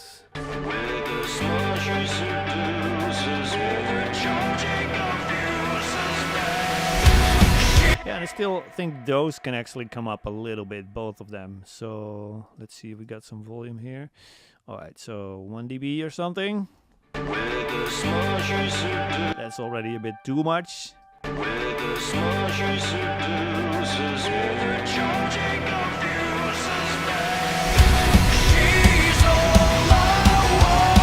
Alright, very cool. And then the other main thing that kind of disturbs me when the chorus comes in is that it still sounds a little bit too dry for some reason for my taste here. So let's drown these a little bit more in reverb as well. She's all I want. Could I ever ask for more? I've never felt this way before. She's all I fear. With a smile she seduces. That's a little bit better already. So just a little bit more of the classic del verb on the stereo vocals there. Let's see what else. I don't think we need to automate anything else at this point because all the other things are pretty much already just things that don't always happen and that don't really have to change that much, except maybe the last chorus maybe.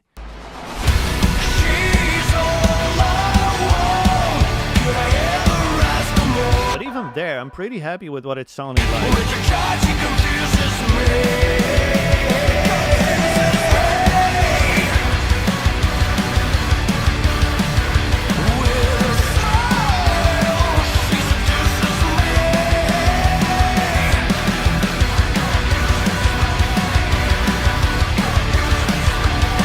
pretty happy with that outro as well. I think it's time for some referencing. I'm gonna pull up Spotify.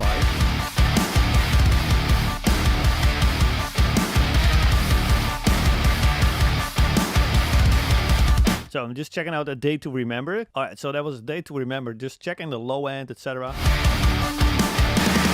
Let's go back again there.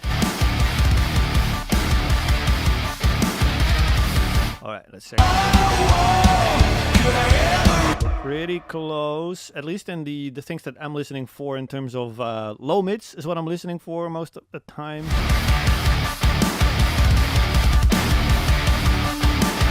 Try again here. There's one kind of annoying thing. Is it bass? Let me see here.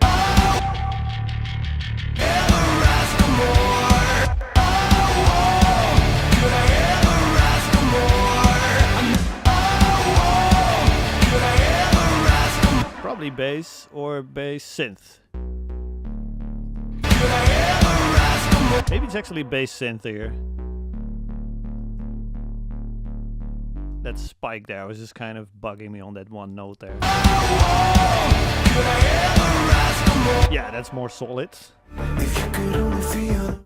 Alright, let me just put on some headphones here to actually get some low end going on. And let's see. We're actually pretty close. The bass synth has a little bit too much sub low end though. Let's turn off the analyzer.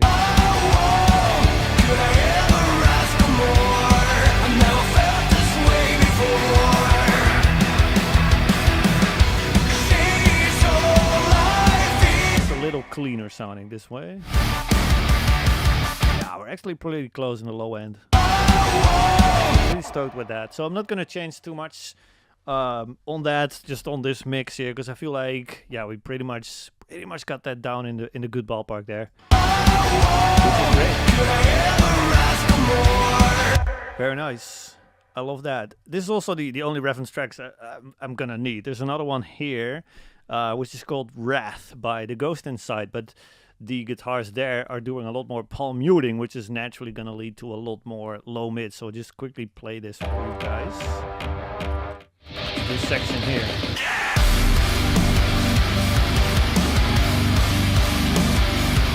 This is just like massive palm mutes right there, right? So that's naturally gonna sound a little bit bigger than what we have here.